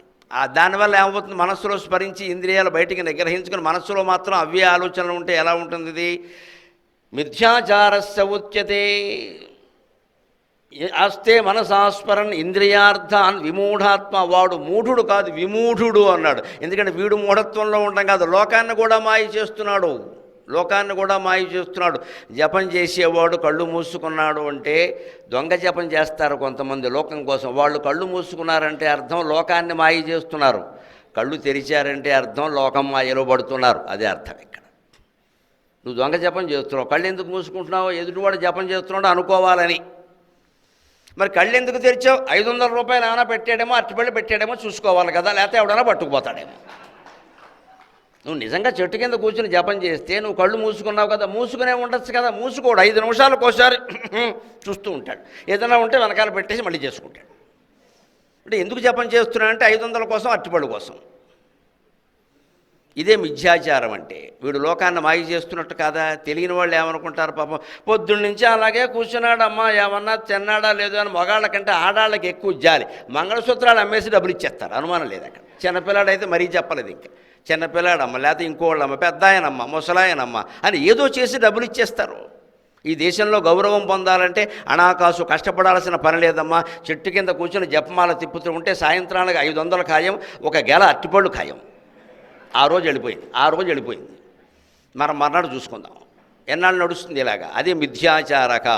నీ మనస్సు పరిశుద్ధంగా లేక నీ బతుకు పాడు చేసుకోవడం కాకుండా లోకాన్ని కూడా పాడు చేస్తున్నావు. ఎందుకంటే నువ్వేదో పెద్ద స్వామీజీవని, నువ్వో మహా తపస్యాలవని వాళ్ళు నమ్ముతున్నారు. ఏం లేదు అక్కడ, వాళ్ళు మాయలో పడేసావు. ఈ దొంగ నాటకాలు ఆడద్దని చెప్పాడు. 3వ మెట్టు ఎక్కాలంటే దొంగ నాటకాలు మానుకోవాలి. ఏది ఉందో అదే చెప్పు, చెప్పలేకపోతే చేయడం కూడా మానేయి. ఒక తప్పు చేసావు, అది చెప్పలేవు బయటికి, మంచిది, చేసే ముందే ఆలోచించుకో, చేయడమే మానేయి. నీ మనస్సులోనే నువ్వు కుమిలిపోవాలి. ఎందుకు చేశావు, ఎందుకు దీక్ష తీసుకున్నావు, ఎందుకు ఈ పనులు చేస్తున్నావు అని ఆలోచిస్తే 5 నిమిషాల్లో మనిషి మనస్సు మారుతుందండి. పశ్చాత్తాపాన్ని మించింది ఏదీ లేదండి. ఒకవేళ ఏదైనా పొరపాటు జరిగినా స్వామి క్షమిస్తాడండి. పశ్చాత్తాపం కారణంగా క్షమిస్తాడు, సందేహమే. నిజమే స్వామి, పొరపాటు చేశాను, నాకు తెలియదు, ఆగలేకపోయాను, ఏదో చేశాను, నన్ను క్షమించు, ఇంకెప్పుడు అలా చేయను, ఇగో దీనికి పరిహారంగా ఇది చేస్తున్నా, ప్రాయశ్చిత్తం అంటారు, చేసుకుంటున్నా, ఇక నేను అలా ఉండనంటే క్షమిస్తాడండి. భగవంతుడిలో ఉన్న గుణమే క్షమాగుణం. ఆ రకంగా మనల్ని మనం 3వ మెట్టు ఎక్కించుకుని వృద్ధి చేసుకోవాలి. కర్మేంద్రియాలు జ్ఞానేంద్రియాలు నిగ్రహించుకుంటే సరిపోదు, మనస్సు లోపలికి లాక్కుంటే సరిపోదు. లోపలికి లాక్కున్న మనస్సు లోపల మళ్ళీ ఊరికే అటు ఇటు తిరగకుండా చూసుకోవాలి. దాన్ని జనానికి కూడా మన పట్ల ఏమీ లేనిపోని అభిప్రాయాలు కలగద్దు. మనం ఎలా ఉన్నామో అలాగే ఉందాం. జనం కోసం జపం చేయాల్సిన అవసరం లేదు ఇక్కడ. అది అందుకని 4వ అధ్యాయంలో సమభావం గురించి చెబుతున్నాడు. ఏ యథా మాం ప్రపద్యంతే తాం తథైవ భజామ్యహం మమ వర్తమానువర్తంతే మనుష్యా పార్థ సర్వశక. ఎప్పుడు హిందూ ధర్మం అంటే ఒక్కటి గుర్తుపెట్టుకుందాం. ఈవేళ అయ్యప్ప స్వామి దీక్షల కారణంగా ఒక పూర్వం ఎప్పటి నుంచో ఇవి మొదలైనప్పటికీ ఒక 30-40 ఏళ్లుగా హిందూ ధర్మానికి విశేష ప్రచారం జరుగుతోంది. అయ్యప్ప దీక్షల విశేష ప్రచారం. అందుకే వారు పిలిస్తే నేను కాదని అనను నేను. ఎందుకంటే వారి బ్రహ్మచర్యం అంటే నాకు చాలా ఇష్టం, చాలా ఇష్టం. మనం ఉండలేము, మనం గృహస్థులం. వాళ్ళు 40 రోజులైనా అలా ఉంటున్నారు, నేల మీద పడుకుంటారు. ముఖ్యంగా ఈ కాలంలో చన్నీళ్లు స్నానం చేయడం ఎంత కష్టం అండి, ఎంత కష్టం. ఈ కాలంలో 4 గంటలకు స్నానం చేస్తారు, 4 గంటలకు స్నానం చేస్తారు. ఏం మహానుభావులు నిజంగా. ఇంద్రియ నిగ్రహం అంటే ఇంకేమిటి. మనం 9 గంటలకు స్నానం చేసినా హీటర్ వేసుకోకుండా మొహం కడుక్కోలేకపోతున్నామండి. స్నానం దాకా ఎందుకు? మొహం కడుక్కోవాలంటే వేడి నీళ్ళు ఉండాలి, తాగాలంటే వేడి నీళ్ళు ఉండాలి. మరి అటువంటి వాళ్ళమంతా ఈ స్వాములకి నమస్కారం చేయొద్దా? అనుమానం ఏదైనా ఉందా? భౌతికమైన నియమం అనేది మనిషిని ఉన్నతుణ్ణి చేస్తుంది, దాంతోపాటు మనస్సు కూడా ఉండాలి. కానీ భౌతికం లేకుండా ఎలాగా? భౌతికం లేకుండా నైతికం ఎలా వస్తుంది? అది చాలు. ఎందుకంటే వాళ్ళు పిలిస్తే నేను కాదని అనను. ఎంత సాధారణంగా ఇది నేను మాట్లాడే సమయం కాదు, సాయంత్రం 6 నుంచి 8 ఎక్కడ మాట్లాడా. కానీ నాకు కార్యకర్తలు అయ్యప్ప స్వాముల దీక్ష అంటే వారికి 6ంటికి ఏవో పూజలు అవి ఉంటాయి, ఫోన్లేండి పర్వాలేదు వాళ్ళ కోసం వద్దామని చెప్పాను.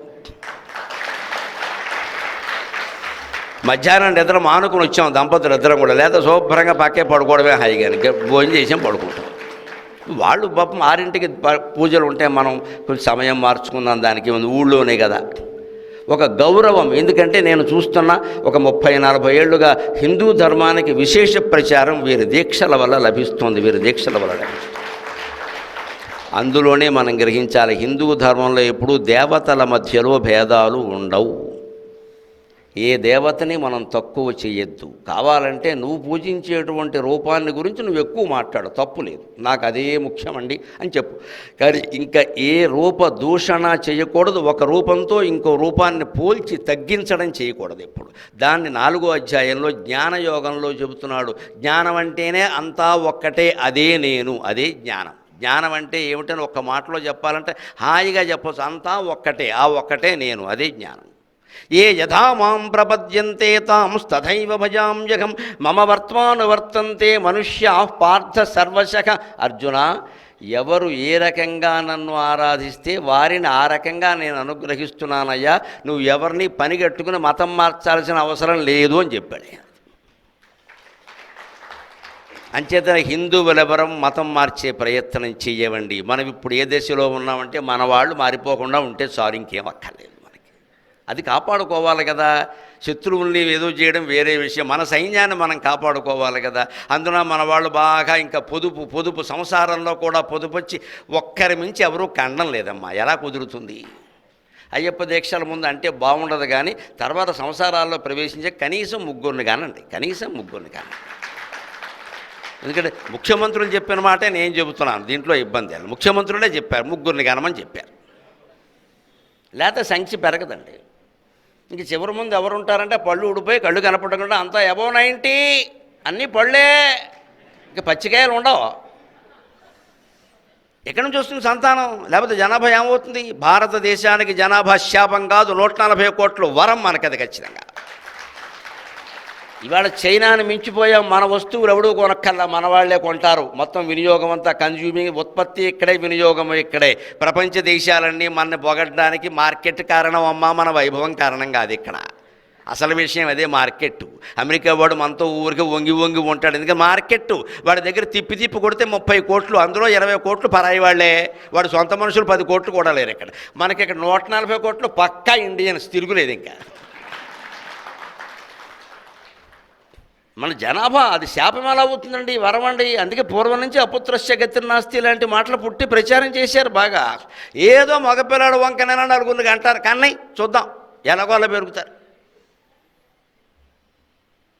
ఇలా ఇంత జనాభా ఉన్నప్పుడు అనేక రకాల అభిప్రాయాలు ఉంటాయి దేవతల విషయం. ఎవరు ఇష్టమైన దేవతలు వారు ఆరాధించుకుంటారు. ఒకరు మాకు చిన్నప్పటి నుంచి శివుడే ఎలవేలుపు, ఇంకొకళ్ళకి రాముడు, ఇంకోళ్ళకి కృష్ణుడు, ఇంకోళ్ళకి మాకు అవన్నీ తెలియదండి, మా పోలేరమ్మ తల్లి మాకు ఎలవేలుపు అంటాడు. పోలేరమ్మకి పురుషోత్తముడికి తేడా లేదమ్మా. నేను సమస్తం చదివి చెబుతున్నా. గ్రామ దేవతలను ఎవరూ తక్కువ చేసి మాట్లాడడానికి వీలు లేదు. నన్ను అడిగితే ఈ ప్రధాన దేవతల కంటే గ్రామ దేవతలే ఎక్కువ కాపాడతారు, సందేహమే లేదు. ఎందుకంటే మన గ్రామానికి మొత్తం ఆవిడే నాయకురాలు, ఆ గ్రామానికి ఆవిడకి అటాచ్మెంట్ ఉంది. మన శాస్త్రంలో కూడా ఏముంటుందంటే రాముడికి కృష్ణుడికి మనకేమి చుట్టరకం లేదండి ఇక్కడ. రాముడికి నువ్వు మేనల్డ్ కాదు, కృష్ణుడికి నేను తోడళ్ళు కాదు ఇక్కడ కాపాడటానికి. కానీ పితృదేవతలు ఉంటారు గమనించండి. తండ్రి, పోయిన తండ్రి, తాత, అమ్మమ్మ, మా అమ్మ, వీళ్ళని పితృదేవతలు అంటారు పోయాక. వాళ్ళు మనకి మాత్రమే బంధువులు, ఇంకెవరికి కాదు. మన అమ్మమ్మ మనకే అమ్మమ్మ, ఇంకెవరికి కాదు. మన తాతగారు మనకే తాతగారు, పక్కింటి వాడికి తాతగారు కాదు. వాళ్ళ దృష్టి ఏ జన్మలో ఉన్నా మన మీద ఉంటుంది ఖచ్చితంగా. మా మనవాళ్ళే అలా ఉన్నారు, మా మనవరాలు అలా. నేను పోయేనాటికి మనవరాలకు పెళ్ళి అవ్వలేదు, మా అబ్బాయి ఏం చేస్తున్నాడో అని ఆ పితృదేవత ఈ ఇంటి చుట్టూ తిరుగుతూ ఉంటాడు. ఎందుకో తెలిసే, భయపడకండి, నేను అన్నానని. సంబంధాలు చూడడానికి అంతకంటే ఏం లేదు. ఎందుకంటే ఆయన మనస్సులో అదో కోరుకుంది, మా మనవరాలు పెళ్లి చూసి పోవాలని. ఆయన పోయేనాటికి మనవరాలకి పెళ్లి కాల. అందుకని ఆయన ఏం చేస్తారంటే ఇంటి చుట్టూ తిరిగి ఈ మనవరాలకి తగిన మొగుడెవరో ఆ ప్రకారం ఎక్కడ గీత ఉందో ఆయనకు తెలుసు, మనకు తెలియదు. పితృదేవత కదా, మనిషి కాదు. ఆయన తెలుసుకుని ఆ ఇంట్లో ప్రవేశించి, వెళ్ళు, వాడికి ఫోన్ చేయి, వాళ్ళ అమ్మాయిని అడుగు అంటాడు. వీడు ఎందుకు అడిగాడో తెలియదు, అడుగుతాడు. ఆటోమేటిక్గా వారం రోజుల్లో సంబంధం కుదిరిపోతుంది, పెళ్ళి అయిపోతుంది. అది పితృదేవతల అనుగ్రహం. మీకు ప్రమాణం చెబుతున్న బ్రాహ్మణులకు బాగా తెలుస్తుంది, మిగిలిన వాళ్ళకు కూడా అర్థమవుతుంది చెబితే. దానికి ప్రమాణం చెబుతున్న తద్దినం పెట్టిన వెంటనే పెద్ద కొడుకు ఇతర కొడుకులు పెడతారు కదా, బ్రాహ్మణులు వచ్చి ఏం ఆశీర్వదిస్తారో తెలుసా? కళ్యాణం వస్తూ ఇదేం అనరో, ఐశ్వర్య ప్రాప్తి, వంశాభివృద్ధిరస్తు, ఇది పితృదేవతలు ఆశీర్వచనం. ఎందుకంటే వీళ్ళ వంశం వృద్ధి చెందితే వాడికి దద్దనాలు పెట్టేవాడు ఉంటాడు, వాడు గొడవ వాడిది అక్కడ. ఇందులో వాళ్ళ స్వార్థం కూడా ఉంది. వీళ్ళ వంశం వృద్ధి చెందితే వాడికి దద్దనాలు పెట్టేవాడు ఉంటాడు, వీళ్ళకి ఎవడు లేకపోతే వాడికి ఎవడు పెడతాడు ఇక్కడ. అంటే వంశ వృద్ధి చెందాలంటే ఎప్పుడూ ఆబ్దికాలు పెట్టాలి, పితృకర్మలు చేయాలి, దానికి స్త్రీలు సంపూర్ణంగా సహకరించాలని నమస్కారం పెట్టుకుని అప్పుడు వంశం వృద్ధి చెందుతుంది. అంటే మన అసలు పై దేవతల కంటే పితృదేవతలు మన కాపాడుతారని అర్థమైంది. అలాగే గ్రామ దేవత అంటే గ్రామానికి మొత్తం తల్లేవిడ, గ్రామం అంతా ఆవిడకి చుట్టాలు. రాముడికి మనం చుట్టం కాదు, కృష్ణుడికి మనం చుట్టం కాదు, అయ్యప్ప స్వామికి కూడా మనమేం చుట్టం కాదు, అందరూ ఒకటే. కానీ గ్రామదేవతకి మనం చుట్టం. అంచేత నువ్వు సత్యమ్మ తల్లి ఎంతో సత్యనారాయణ స్వామి అంతే, పుంతలో ముసలమ్మ ఎంతో పురుషోత్తముడు అంతే, ఏమీ తేడా లేదు ఇక్కడ. నీ భావనే ముఖ్యం. అదే చెబుతున్నాడు కృష్ణుడు, నేను చెబుతున్న మాట కాదు ఇది. ఏ యథా మాం ప్రపద్యంతే తాంస్తథైవ భజామ్యహం. ఎవరు నన్ను ఏ రూపంలో ఏ నామంతో ఏ రకంగా ఆరాధిస్తే వారిని అదే రకంగా నేను అనుగ్రహిస్తున్నానయ్యా.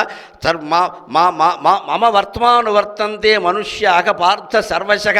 మనుషులందరూ భగవన్ మార్గంలోనే ఉన్నారు. నువ్వు అనవసరంగా దేవుణ్ణి రూపాన్ని మార్చే ప్రయత్నం చేయొద్దు. అందుకే హిందూ ధర్మంలో ఉన్నవాళ్ళు ఎప్పుడు మతం మార్పిడికి మనం పాల్పడవండి. మనం కాపాడుకుంటే చాలు అనుకుంటాం. ఇవాళ మనసాప కిందకే నీళ్లు వస్తున్నాయి కాబట్టి మనం కాస్త కొంచెం ఆవేశంతో ప్రవర్తించవలసి వస్తుంది. మనం కాపాడుకోవడం తప్పేం లేదండి అందులో. ఇప్పుడు ఇంకొక మాట, దీక్షాపరులకే కాదు అందరికీ వర్తించేది. విద్య 5వ అధ్యాయంలో చెబుతున్నాడు, కర్మ సన్యాస యోగంలో సమానత్వం ఆధ్యాత్మికత 5వ మెట్టు మనం ఎక్కాలి అంటే సమాన భావన ఉండాలి. ఎవరి యందు సమాన భావన? విద్యా వినయ సంపన్నే బ్రాహ్మణే గవిహస్తిని సునిచైవ స్వపాకే పండిత సమదర్శినక. ఇది 5వ మెట్టు, 5వ అధ్యాయం. విద్యా వినయ సంపన్నుడైన బ్రాహ్మణునయందు, గవి గోవునందు, హస్తిని ఏనుగునందు, శునిచేవ కుక్క ఎందు, శపాకేచ ఏమీ దొరక్క ఆకలితో అలమటించి పాపం ఆ కుక్క మాంసమే వండుకుని తినే మనిషి ఎందు కూడా ఎవరికి సమభావం ఉంటుందో వాడే జ్ఞాని, వారే పండితుడు అన్నారు. ఖచ్చితంగా ఇంత ఈక్వాలిటీ, ఇంత సమభావం కేవలం వైదిక ధర్మంలో మాత్రమే ఉందమ్మా. వేరే మతాల్లో వేరే జాతుల్లో ఉందని నేను అనుకోను. ఖచ్చితంగా ఎక్కడా ఏ భేదం పాటించారు. కాబట్టి ఇక్కడ కొంచెం చిన్న కిటుకు తెలుసుకోవాలి. విద్యా వినయ సంపన్నుడైన బ్రాహ్మణుడు, ఏనుగు, కుక్క అందరూ సమానం అనలేదు. గమనించండి. బ్రాహ్మణుని యందు, కుక్క యందు, ఏనుగునందు, కుక్క మాంసం వండుకుని తినేవాడి యందు, గోవునందు ఉన్నది సమానం అన్నాడు. అక్కడ వాడింది సప్తమి విభక్తి. సంస్కృతం తెలిసిన వారికి బాగా తెలుస్తుంది. విద్యా వినయ సంపన్నే బ్రాహ్మణే సప్తమి విభక్తి. గవి గవోహ గోషు సప్తమి విభక్తి. అలాగే హస్తిని సప్తమి విభక్తి. శుని సప్తమి విభక్తి. స్వపాకేషు సప్తమి విభక్తి. సప్తమి విభక్తి అంటే ఏమిటి తెలుగులో? అందున్నన్ సప్తమి. దాని ఎందు, ఈయన ఎందు, బ్రాహ్మణుల ఎందు, గోవునందు, ఏనుగునందు, చండాలున ఎందు, కుక్క ఎందు ఉండేది సమానం అన్నాడు. వాళ్ళందరూ సమానం అనలేదు. అందరూ సమానమన్నా కదా అని ఒక పెద్ద పండితుడికి, నాబోటిగాడికి, ఒక ఏనుక్కి, ఓ కుక్కకి, ఒక ఆవుకి మీరు సన్మానం చేద్దాం సమానంగానే, నాతో పాటుగా వేదిక మీద ఆవు, ఏనుగు, కుక్క అన్నిటినీ ఇక్కడ కూర్చోబెట్టి సన్మానం చేశారనుకో, ఏనుగు ఉంటుంది, ఇంకెవరు ఉండరు, తొక్కి బారేస్తుంది మొత్తం. ఇక్కడ నేను బారిపోతాను ముందు. మరి సన్మానం అంటే ఏంటండి? అదే అందరినీ వేదిక మీద ఎక్కిన సన్మానం చేయమన్నా ఇక్కడ. వారి యందు ఉన్నది సమానము అంటే ఏనుగులో ఏనుగులా ఉండడానికి ఏ శక్తి పనిచేస్తుందో, పండితుడులా ఉండడానికి ఏ జ్ఞానం అనే శక్తి పనిచేస్తుందో, గోవులో పవిత్రంగా ఉండి ప్రజలందరికీ పాలిచ్చి పోషించడానికి ఏ శక్తి పనిచేస్తుందో, పాములో విషం రూపంలో ఉండి తనకు అడ్డం వస్తే కాటేయడానికి, మరణింపజేయడానికి ఏ శక్తి పనిచేస్తుందో, కుక్కలో ఉండి విశ్వాసం రూపంలో తన ధర్మాన్ని ప్రకటించడానికి ఏ శక్తి పనిచేస్తుందో, ఆ శక్తి అయ్యప్ప స్వామి, ఆ శక్తి భగవంతుడు. ఆ శక్తికి మనం ఇక్కడ ఈ రూపంలో ఆరాధన చేస్తున్నాం. ఇంకో చోట ఇంకో రూపంలో ఆరాధన చేస్తాం, నష్టమే ఉంది. దానికి కూడా అయ్యప్ప దీక్షాపరులు అంటేనే నాకు ఎక్కువ ఇష్టం. వారు యాత్రలు చేస్తారు చూడండి, తిరగని దేవాలయం లేదండి వీళ్ళ ఓపిక్కి నమస్కారం. అసలు ఏ పుణ్యక్షేత్రం వదిలిపెట్టరు. కనకదుర్గ గుళ్ళోనూ వాళ్ళే.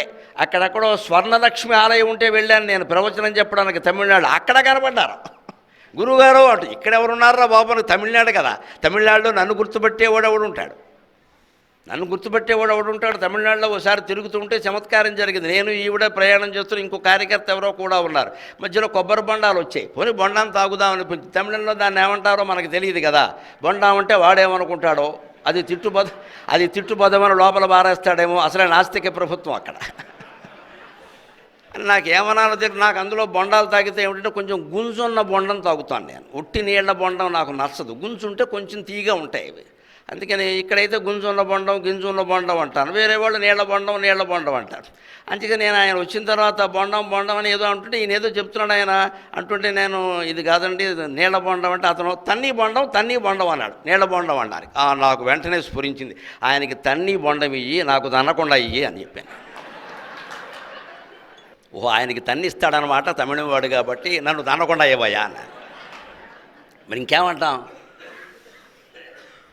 మరి అటువంటి ప్రభుత్వాలు ఉన్న చోట ఏముంటుందండి, ఏదో రక చేయాలి కదా. ఇలాగ మీరు చూసుకుంటూ వెళ్ళి దీక్షలతో స్వర్ణలక్ష్మి ఆలయంలో నన్నెవరు గుర్తుపడతారో అనుకున్నాను. వాళ్ళు ఏదో ప్రవచన నిమిత్తం పిలిస్తే మేమిద్దరం దర్శనానికి వెళ్తే అక్కడ మొత్తం స్వాములు వచ్చేసారు. గురువుగారు మీరు వచ్చారు. ఈ యాత్రలో ఇది భాగం. తిరుపతి, శ్రీశైలం వెళ్ళని క్షేత్రం లేదండి. సరిగ్గా ఇదే సిద్ధాంతం మీరు అనుసరిస్తున్న దాన్నే చక్కగా అనుసరించండి. అదే హిందూ ధర్మం, అదే హిందూ. ఎందుకంటే ఇక్కడ అయ్యప్ప స్వామిలో 18 మెట్ల మీద ఉన్న స్వామి, కనకదుర్గ గుళ్ళో 32 మెట్ల మీద ఉన్న లలితా పరాభట్టారిక, శ్రీశైలంలో ఎక్కడో పాతాళంలో లోయలో ఉన్న పరమేశ్వరుడు, తిరుపతిలో 7 కొండల మీద ఉన్న స్వామి, క్షీరసాగరంలో శ్రీమన్నారాయణమూర్తి రూపంలో ఉన్న స్వామి, అందరూ ఒక్కటే, అంతా ఒక్కటే, అందరి యందు ఉన్నది ఒక్కటే. అంచేత పండితుణ్ణి కుక్కని సమానంగా గౌరవించమంటే వారు ఎందు ఉన్నది ఒకే ఆత్మశక్తి. కుక్క దాన్ని కుక్క పనుల కోసం వినియోగించుకుంటాం, దాని బతుకు దానికి గడవాలి కదా. పండితుడు పండిత సంబంధమైన కార్యక్రమాల కోసం వినియోగించుకుంటాడు. అంచేత శక్తి లేనివాడు లేడు, మీకు అనుమానం లేదు. ఇక్కడ వినియోగం పక్కనట్టండి, శక్తి లేనివాడు లేడు. కాబట్టి భగవంతుడు లేనివాడు కూడా లేడు, అందరిలోనూ ఉన్నాడు ఖచ్చితంగా.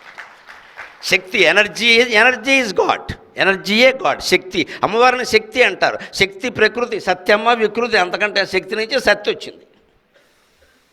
అది 5వ అధ్యాయం. ఇప్పుడు 6వ అధ్యాయం. 6వ మెట్టు నువ్వు ఎక్కాలంటే ఒక్క విషయం గుర్తుపెట్టుకోవాలి. అయ్యప్ప దీక్షాపరులు సోదరులు కాబట్టి మరోలా అనుకోకుండా నేను ఒక్క మాట చెబుతా. దయచేసి ఏదో 18 సార్లు వెళ్ళగానే, 20 సార్లు వెళ్ళగానే ఇంకా గురుస్వామి అని చాకిరీ చేయించుకుందుకు చూడకండి. అందరూ ఒక్కటే.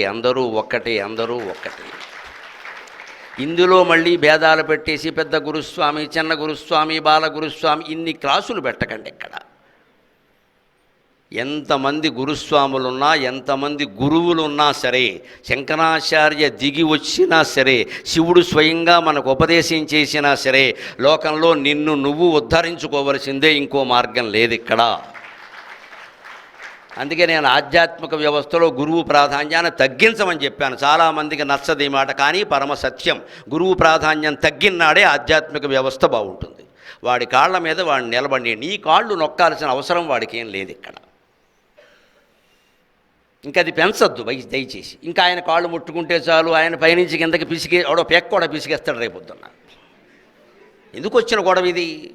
ఎందుకు వచ్చిన గొడవ? అందుకే నేను పెడితే ఇప్పుడు ఇంతమంది ఉన్నారమ్మా, నేను పెడుతుంటే నాకు నా శ్రీమతికి మీరు వసుదేవుడికి యమునా నది దారి ఇచ్చినట్టుగా దారి ఇవ్వండి, మేము వెళ్ళిపోతామంతా. ఎవ్వరూ పాదాభివందనాలు చేయొద్దు, ఫోటోలు తీయొద్దు.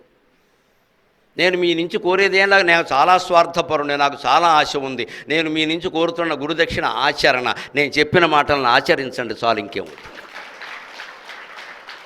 అందుకని నన్ను పట్టుకుని వేలాడద్దు. మళ్ళీ రేపొద్దున నాకు ఫోన్ చేసి మీరు బాగా చెప్పారండి, ఒకసారి మీ ఇంటికి వద్దామనుకుంటున్నాం. ఎందుకు పని లేక? ఎందుకు రావడం? బాగా చెప్పాను కదా, బాగా చెప్పకపోతే రావాలి, చెప్పాక ఇంకెందుకు రావడం? మళ్ళీ అక్కడ ఒక గంట సుత్తి ఇక్కడ. నేను తర్వాత ప్రసంగా నా పనులు నాకుంటాయి ఇక్కడ. పొద్దున్న 5 నుంచి రాత్రి 10 వరకు నాకు ప్రణాళిక ఉంటుంది, ఖచ్చితంగా ఉంటుంది. ఈ సమయంలో నేను ఇంటి దగ్గర ఉంటే 5 అయింది, ఖచ్చితంగా భార్య భర్త ఇద్దరం కూర్చొని టీ తాగుతూ ఉంటాం. దేవేంద్రుడు కూడా రాడు మధ్యలో, కుదరదు. నేను చెప్పాను కదా, అరగంట సమయం కేటాయించి, అరగంట ఆవిడది, నాది కాదు. 5 to 5:30 అంతే లెక్క. పైగా 5:15కి టీ కలిపి పట్టుకొస్తారు. 5:45 వరకు ఆస్వాదిస్తూ పూర్వజన్మ కబుర్లు కూడా చెప్పుకుంటూ తాగుతాం. అదో ఆనందం. మరి అప్పుడు కూడా ఇంకా ఊరికే పురాణాలు ప్రవచనాలు ఇదే గోలా. ఆ టైం అక్కడది అంతే. 5:45 అయింది అంతే, ఆవిడ లలితా సహస్రం పారాయణ, నేను సంధ్యావందనం, వెళ్ళిపోవడమే. ఆ సమయం ప్రణాళిక అది, దాని ప్రకారం చేసుకుంటే మళ్ళీ నువ్వు వచ్చి కూర్చున్నావు అనుకో, నాకు గంట దండకెక్కడ. అంటే అక్కడ వదిలేయాలి ఆ విషయాన్ని. గురువు చెప్పిన మాటలను ఆచరించాలి, కానీ గురువు వెనకాల తిరగడం ఏంటంటే గొడుగట్టుకుని ఇక్కడ. ఏ గురువులు ఎంతమంది ఉన్నా 6వ అధ్యాయం ధ్యానయోగంలో చెబుతున్నమాట, ఉద్ధరేదాత్మనాత్మానం నాత్మానం అవసాదయేత్ ఆత్మైవక్ష్యాత్మనో బంధువు ఆత్మై వరిపురాత్మనక. పరమాత్మ స్పష్టంగా చెబుతున్నాడు, ఉద్ధరేత్ ఆత్మన ఆత్మానం. నిన్ను నువ్వు ఉద్ధరించుకోవలసిందే. ఏ గురువు నిన్ను ఉద్ధరించడు, ఏ పుణ్యక్షేత్రం నేను ఉద్ధరించదు, ఏ పుణ్యతీర్థం నేను ఉద్ధరించదు. దీక్ష నిన్ను ఉద్ధరిస్తుంది అంటే నువ్వు ఉద్ధరించేలా చేసుకుంటేనే ఉద్ధరిస్తుంది అక్కడ, లేకపోతే దీక్ష కూడా. కొంతమందిని గమనించండి, మొహమాటం లేకుండా మాట్లాడుకుందాం. 16 సంవత్సరాలు దీక్షలో ఉన్నా సరే అంతకు ముందున్న లక్షణాలే అప్పుడు కూడా ఉంటాయి. దేనికి దీక్ష? ఏం మార్పు లేదు. ఇంట్లో వాళ్ళు ఏడుస్తూ ఉంటారు, ఏదో దీక్ష పుట్టుకుంటే కొంచెం మారుతాడు అనుకున్నా, ఏం మారలేదండి, ఇదివరకు కంటే ఎక్కువైపోయిందంటే. అంటే ఒగ్గబట్టుకుని బలవంతంగా 40 రోజులు నిగ్రహించుకోవడం కాదండి దీక్ష. దీక్ష పరమార్థాన్ని గ్రహించి మన మనస్సులో మార్పు కోసం మనం ప్రయత్నం చేయాలి. నిన్ను నువ్వు ఉద్ధరించుకోవాలి. నా ఆత్మానం అవసాదయేత్. ఇంకో మాట కూడా చెబుతున్నాడు, మనల్ని మనం ఉద్ధరించుకోవాలంటే ఆత్మవిశ్వాసం ఉండాలా వద్దా? అందుకే నిన్ను నువ్వు ఎప్పుడూ కించపరుచుకుంటూ మాట్లాడకు. నిన్ను నువ్వు ఊరికే హైపు చేసేసుకుని పొగుడుకోవడము తప్పే, నిన్ను నువ్వు అవమానించుకోవడము తప్పే. ఏది ఉందో అది చెప్పరాదా? యథార్థం. అనవసరంగా పెంచను వద్దు, తగ్గించను వద్దు. బాబు నాకు ఇది చేతనవును, ఇది చేత కాదు, అయిపోయే. నాకు ఇది వచ్చును, ఇది రాదు, అంతే. నా ఆత్మానం అవసాదయేత్. నిన్ను నువ్వు ఉద్ధరించుకోవాలంటే మాటికి నేను పనికి మాలిన వాడిని, నేను పుట్టినప్పటి నుంచి ఇలాగే ఉన్నా, నాదేమిటో భరణి నక్షత్రం 2వ పాదం వాళ్ళందరూ ఇలాగే ఉంటారు, ఉండరు. నీకెవడు అనవసరంగా నిన్ను నువ్వు బాగు చేసుకోవడం ఇష్టం లేక బద్ధకమై మాట్లాడుతున్నావు ఈ నక్షత్రాల గురించి, జాతకాల గురించి. నువ్వు బాగుపడతానంటే ఏ గ్రహం నీకు అడ్డంగా లేదు ఇక్కడ, నీ బుద్ధి అనే శనిగ్రహం తప్ప. అన్ని గ్రహాలు మనకు అనుకూలంగానే ఉంటాయి. ఎందుకంటే జాతకపత్రం రాసేవాళ్ళు బారసాలప్పుడు ఎక్కడైనా ఆశీర్వదిస్తే గమనించండి, అస్మిన్ సమయే నవానాం గ్రహాణం ఆనుకూల్య ఫలసిద్ధిరస్తు అంటారు. ఈ సమయంలో మీకు నవగ్రహాలు అనుకూలంగా ఉండాలని అంటారమ్మా. ఏ గ్రహానికి మన మీద కోపమేం లేదు ఇక్కడ, మన మీద ప్రేమ లేదు. అవి ఒట్టి గోళాలు, వాటి మీద కోపం ఎందుకు ఉంటుందండి? వాటికి అవేవో తిరుగుతున్నాయి, వాటి వరుసలో అవి తిరుగుతున్నాయి. నువ్వెందుకు అంత కంగారు పడిపోతున్నావు ఇక్కడ?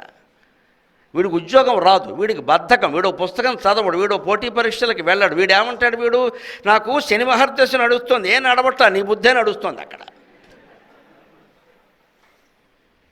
అలా అయితే అంతకంటే గొప్ప దశలో ఉన్న వాళ్ళందరికీ ఉద్యోగాలు వచ్చేయాలి కదా. ఎందుకు ఇవన్నీ ఈ పిచ్చి నమ్మకాలన్నీ ఇక్కడ? నా ఆత్మానం అవసాదయేత్. నిన్ను నువ్వు ఉద్ధరించుకోవలసిందే. నిన్ను నువ్వు ఎప్పుడూ కించపరుచుకుంటూ మాట్లాడొద్దు. అంత మాత్రం చేత స్వశక్తితోనే అయిపోతుందని ఎక్కడా చెప్పలా. గ్రహాలు అనుకూలంగా ఉన్నా నీ ప్రయత్నం లేకపోతే ఫలించదు. నీ ప్రయత్నం ఒక్కటి ఉంటే సరిపోదు. అందుకే మనకు కొన్ని ముహూర్తాలు శుభలక్షణాలు ఉంటాయి. ఆ ముహూర్తానికి చేయవయ్యా, ఆ సమయంలో చేయవచ్చు, ఆ సమయంలోనే చేయి. ఎందుకు కాదనాలే? ఇప్పుడు ఇలాంటి ప్రవచనం పెట్టుకోవాలంటే కనీసం 3-4 దాటాలి కదండి. మధ్యాహ్నం 12 నుంచి 2 అన్నామనక మీకు ఆకలి, నాకు కేకలి, దేనికి ఇక్కడ? సాగదది. అర్ధరాత్రి 12ంటికి అన్నాం అనుకో, పోలీసులు వచ్చి అరెస్ట్ చేస్తారు. భూతప్రేత పిశాచాల జపం ఏదో చేస్తున్నాడు ఈయన. అర్ధరాత్రి ఏంటండి పని లేకంటే ఎందుకు వచ్చింది? అనుకూలమైన సమయాలు ఉన్నాయి కదా, 4 నుంచి 9లోగా ముగించుకోవచ్చు కదా. మరి దీనికో సమయం ఉన్నట్టే పెళ్ళికో ముహూర్తం ఉండదా, ఉపనయనానికో ముహూర్తం ఉండదా? గ్రహాలు సాధారణంగా అనుకూలంగా ఉండే సమయం చూసి వారు చెబుతారు, ఆ సమయానికి నువ్వు పని చేసుకో. ఆ ముహూర్తం వల్ల అంత అయిపోదు, నీ పని వల్ల కూడా అంత అయిపోదు. రెండూ కలవాల్సిందే ఖచ్చితంగా. అంటే స్వామి అనుగ్రహం ఉండవలసింది. మన మీద మనకి నమ్మకం ఉండాలి, మన పుట్టించిన భగవంతుడి మీద నమ్మకం ఉండాలి. అప్పుడే ఉద్ధరింపబడ్డం జరుగుతుంది. అంతేకాదు ఆత్మైవక్ష్యాత్మనో బంధువు, ఆత్మైవరిపురాత్మనకు మనం సాధారణంగా బంధువుల్ని కొందరిని నమ్ముకుంటాం, లేదా మిత్రుల్ని కొందరిని నమ్ముకుంటాం. మా ఫ్రెండ్ ఉన్నాడండి, వాళ్ళు ఏంది అసలు నాకు తోచదండి. వెంటనే డాక్టర్కి చూపించుకొని నువ్వు రోగంతో ఉన్నావు. ఓ డాక్టర్ దగ్గరికి వెళ్ళి వెంటనే నాకు ఫ్రెండ్ రోగం పట్టుకుందని చెప్పు. జీవితంలో ఏ బంధానికి కూడా లేందే నడవదు అన్నంత ప్రాధాన్యం ఇవ్వాల్సిన అవసరం లేదమ్మా. నేను మొహమాటం లేకుండా చెబుతున్నా, భార్యాభర్తల బంధం సహా ఏదైనా సరే అన్నీ అశాశ్వతమే, అన్నీ అశాశ్వతమే. మానవ సంబంధాలన్నీ అశాశ్వతం. మాధవ సంబంధం ఒక్కటే మన నిలబడుతుంది ఖచ్చితంగా. నీకు భగవంతుడితో ఉన్న బంధుత్వం ఏమిటో చెప్పు. నీకు భగవంతుడికి స్వయంగా బావమరిదైన అర్జునుడు ఎన్ని పాట్లు పడ్డాడండి. అర్జునుడిని కాపాడిన కృష్ణుడు అభిమన్యుడిని కాపాడలేదే. ఇంతకంటే దైవలీల వేరే చెప్పాలా? అభిమన్యుడు అక్కడ ఒంటరిగా ఉన్నాడని ద్రోణుడు, కృపుడు, కర్ణుడు, అశ్వత్థామ అంతా చెలరేగిపోతున్నారని కృష్ణుడికి తెలీదా?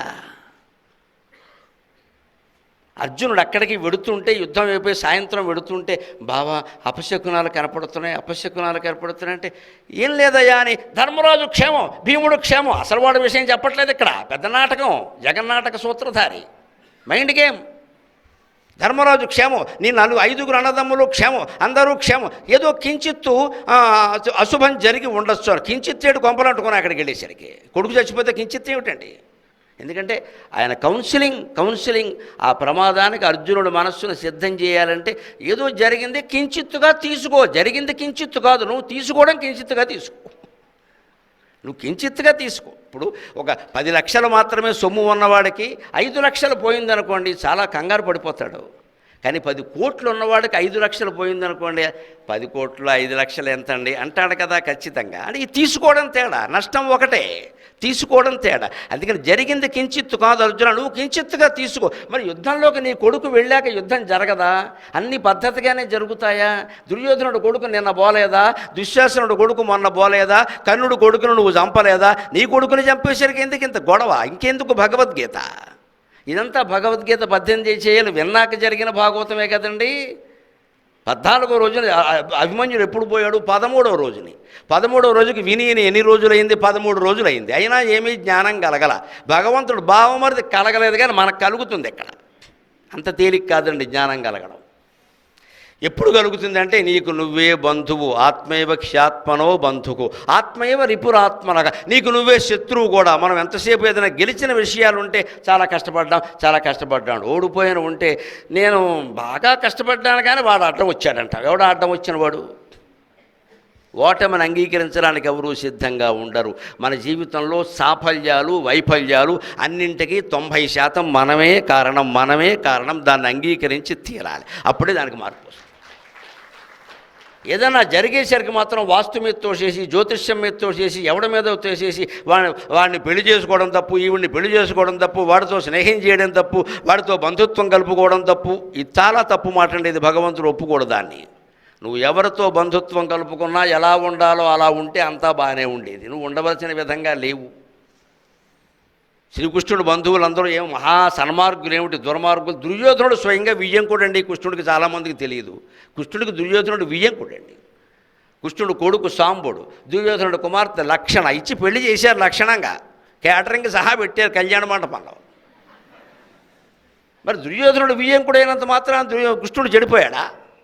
స్నేహం చేసినంత మాత్రానే కర్ణుడు చెడిపోయాడే. పరమ అత్యుత్తమమైన పాత్ర మహాదాత కర్ణ మట్టి కొట్టుకుపోయాడు కదా మా దుర్యోధనుడు స్నేహం కారణంగా. లేకపోతే ఎంత ఉన్నతంగా ఉండవలసిన వాడు. పట్టాభిషేకం ఆయనకి జరగాలి కదా. ధర్మరాజు ఎవరండి? అంత ఉన్నత స్థానాన్ని పోగొట్టుకున్నాడు ఆయన స్నేహం కారణంగా. ఇది నీకు నువ్వే శత్రువు, నీకు నువ్వే బంధువు. ఇది గుర్తుంచుకుంటే ఆత్మవిశ్వాసం ఉంటుంది, తదనంతరం పరమాత్మ విశ్వాసం ఉంటుంది. ఇంత విశ్వాసం ఉన్నా మనల్ని ఏది దిగజారుస్తుంది?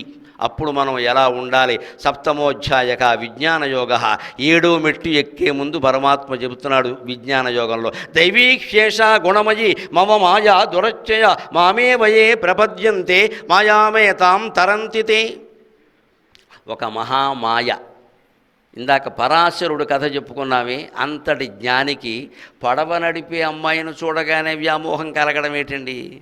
పోనీ ఆవిడేమైనా పెద్ద అందంగా ఉందా? ఆవిడే చెప్పింది, నేను మత్స్యగంధినండి, చేపలు పట్టే వాళ్ళ ఇంట్లో పుట్టాను నేను, నా ఒంటి నుంచి ఏ గంధం వస్తుందో మీకు తెలుసు, నేను మీకు ఎలా నాకు అవన్నీ అనవసరం, నాకు నువ్వు నచ్చావన్నాడు ఆయన. అంతే.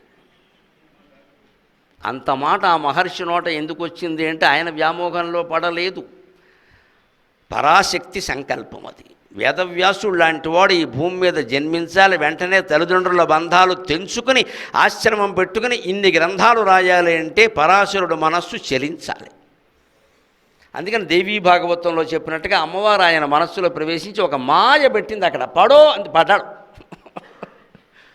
అందుకే ఆయన ఏదో జరుగుతోందని ఆయన ఏమనుకున్నాడంటే, పరాశరుడు పాపం ఏదో జరుగుతోంది, నేను చేయడం లేదు, ఏదో జరుగుతోంది, నేను చేయడం లేదు, నాహం కర్త. సరిగ్గా పూర్ణాహుతిలో వేదంలో ఉంటుందండి అన్నమాట, కామో అకార్షీన్ నమో నమః కామకర్త నాకం కర్త కామకర్త నాకం కర్త కాహం కామకారయిత నాకం కారయిత కామకరోతి నాకం కరోమి ఏషవో కామకామాయ స్వాహ అని ఉంటుంది. యజ్ఞంలో పూర్ణాహుతిలో చదువుతారు ఇది. కామకర్త నాకం కర్త. పరాశరుడు అనుకోడు, నాలో ఉండే కామవాంఛ ఈ పని చేయిస్తుంది, నేను చేయడం లేదు. కామకారయిత నాకం కారయిత, దీన్ని ప్రేరేపించి చేయిస్తున్నది కూడా ఆ కామవాంఛనే, నేను చేయడం లేదా, నేను అనేది తప్పుకోనాడు ఆయన. కాబట్టి పరాశరుడికి అది బంధనం కాలేదు, పల్లెపడుచు బంధం కాలేదు, పెళ్లి చేసుకోమని ఇబ్బంది పెట్టలేదు, పుట్టిన కుమారుడు బంధం కాలేదు, హాయిగా ఆయన తపస్సుగా ఆయన వెళ్ళిపోయాడు. ఎందుకని? పూర్ణాహుతుల యజ్ఞంలో చెప్పినట్టే ఏషవో కామకామాయ స్వాహ, ఆ కామాన్ని ఈ యజ్ఞం అనే అగ్నిలో నేను దగ్ధం చేస్తున్నా. ఇప్పుడు నా మనస్సులో ఈ పల్లెపడుచును చూడగానే ఎందుకు పుట్టిందో ఈ కోరిక కానీ, బహుశా మహానుభావుడు ఎవరో పుట్టడానికి అయి ఉండొచ్చు, ఆ పని అయింది కదా అనగానే పుట్టాడు వ్యాసుడు. పుట్టగానే 5 ఏళ్ల బాలుడయ్యాడు. అయ్యప్ప స్వామి చరిత్ర ఏమిటండి? పుట్టగానే పెద్దవాడు అవ్వలేదా? కుమారస్వామి చరిత్ర ఏమిటండి? 6 రోజులకి సేనాపతి దేవసైన్యాన్ని మొత్తం చీల్చి చెండాడలేదా?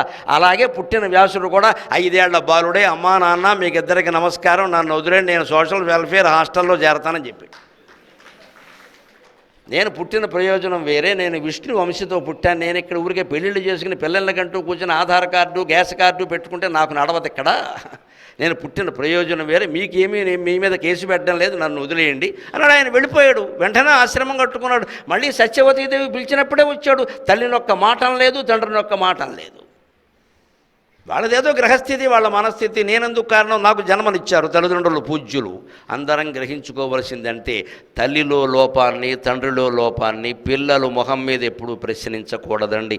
అది మన హక్కు కాదు, అది మన హక్కు కాదు. అది వదిలేయాలి ఆ విషయాన్ని. ఏదో పోన్లే అంతే, నువ్వు ఇలా చేయలేదా అని పెద్దవాళ్ళని ధిక్కరించి మాట్లాడకూడదు. వాళ్ళు చేశారు కదా, నీకు నష్టం జరిగింది కదా, తప్పు కానీ నువ్వు చేయకు వాళ్ళని అనడం ఎందుకు? ఇక్కడ వాళ్ళే మన పోషిస్తూ ఉంటే.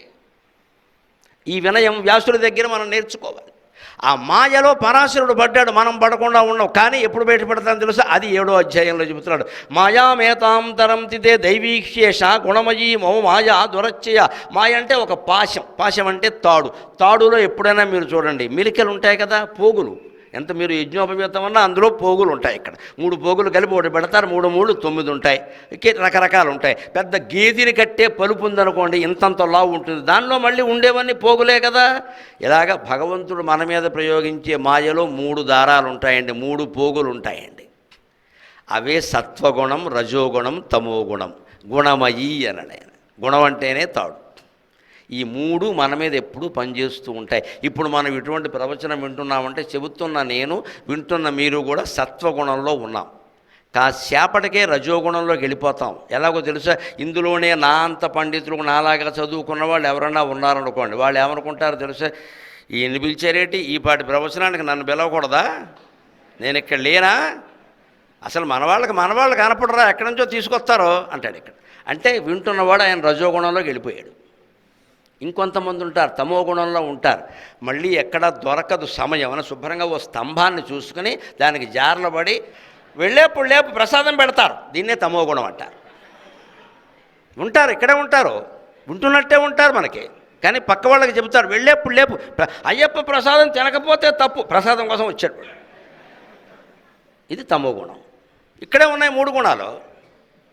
ఈ 3 గుణాలు మనతో డ్యాన్స్ ఆడుతూ ఉంటాయండి. మీకు జడ చూస్తే అర్థమవుతుంది, స్త్రీలు వేసుకునే జడ చూస్తే యావత్తు వేదాంత తత్వం అర్థమవుతుంది. జడ ముట్టుకోవద్దు, పట్టుకుని లాగద్దు, కానీ చూడండి జడలో 3 పాయలు ఉంటాయి. 3 పాయలు ఉంటాయి. పూర్వం వాళ్ళ జడ చూడండి, ఇప్పుడు ఎక్కడున్నాయన్నీ కొత్తిమీర కట్టలే, ఇప్పుడు లేదు, చూద్దామన్నా జడలేదు. ఇప్పుడు ఉన్నవాళ్ళని చూసి నమస్కారం పెట్టుకోండి వెనకాల నుంచి. అందులో 3 పాయలు ఉంటాయి. 3 పాయల్ని అల్లేవాళ్ళు ఎంత చిత్రంగా అల్లుతాయి, ఇలా ఇలా ఇలా ఇలా. అసలు జడ చూస్తే ఏ పాయ ఎక్కడుందో తెలియదు, చాలా కష్టం గమనించడం. ఏ పాయ పైకి వచ్చింది, ఏ పాయ కిందికి వెళ్ళింది మొత్తం తెలియదు. అసలు ఉల్లిపాయలో పాయలైనా గమనించదు, జడలో పాయలు తెలియదు. ఉల్లిపాయలో పాయలు ఓ పొర కింద ఇంకో పొర ఉంటాయి. జడలో పాయలు ఇది కిందికి వెళ్ళిపోతే అది పైకి వస్తుంది, అది కిందికి వెళ్తే ఇది పైకి వస్తుంది. సరిగ్గా జడ అర్థమైతే జడపరమైన ప్రపంచం అంతా అర్థమవుతుందమ్మా. జడ ప్రపంచం మనలో మనమే ఎప్పుడు సత్వగుణంలో ఉంటామో, ఎప్పుడు పోటీలు పడి పంతాలు పడి రజోగుణంలోకి వెళ్ళిపోతామో, ఎప్పుడు పరమ మూర్ఖులమై క్రూరంగా హింసతో తమో గుణంతో ప్రవర్తిస్తామో మనకే తెలియదండి. అదేమిటి అలా ఉన్నవాడు ఇలా అయిపోయాడు, నిన్నటి వరకు బాగానే ఉన్నాడు, ఈవేళ ఇలా ప్రవేశించింది ఓ పురుగు, వాళ్ళు ఏం చేయమంటావు? అదే తమో గుణం అనే పురుగు.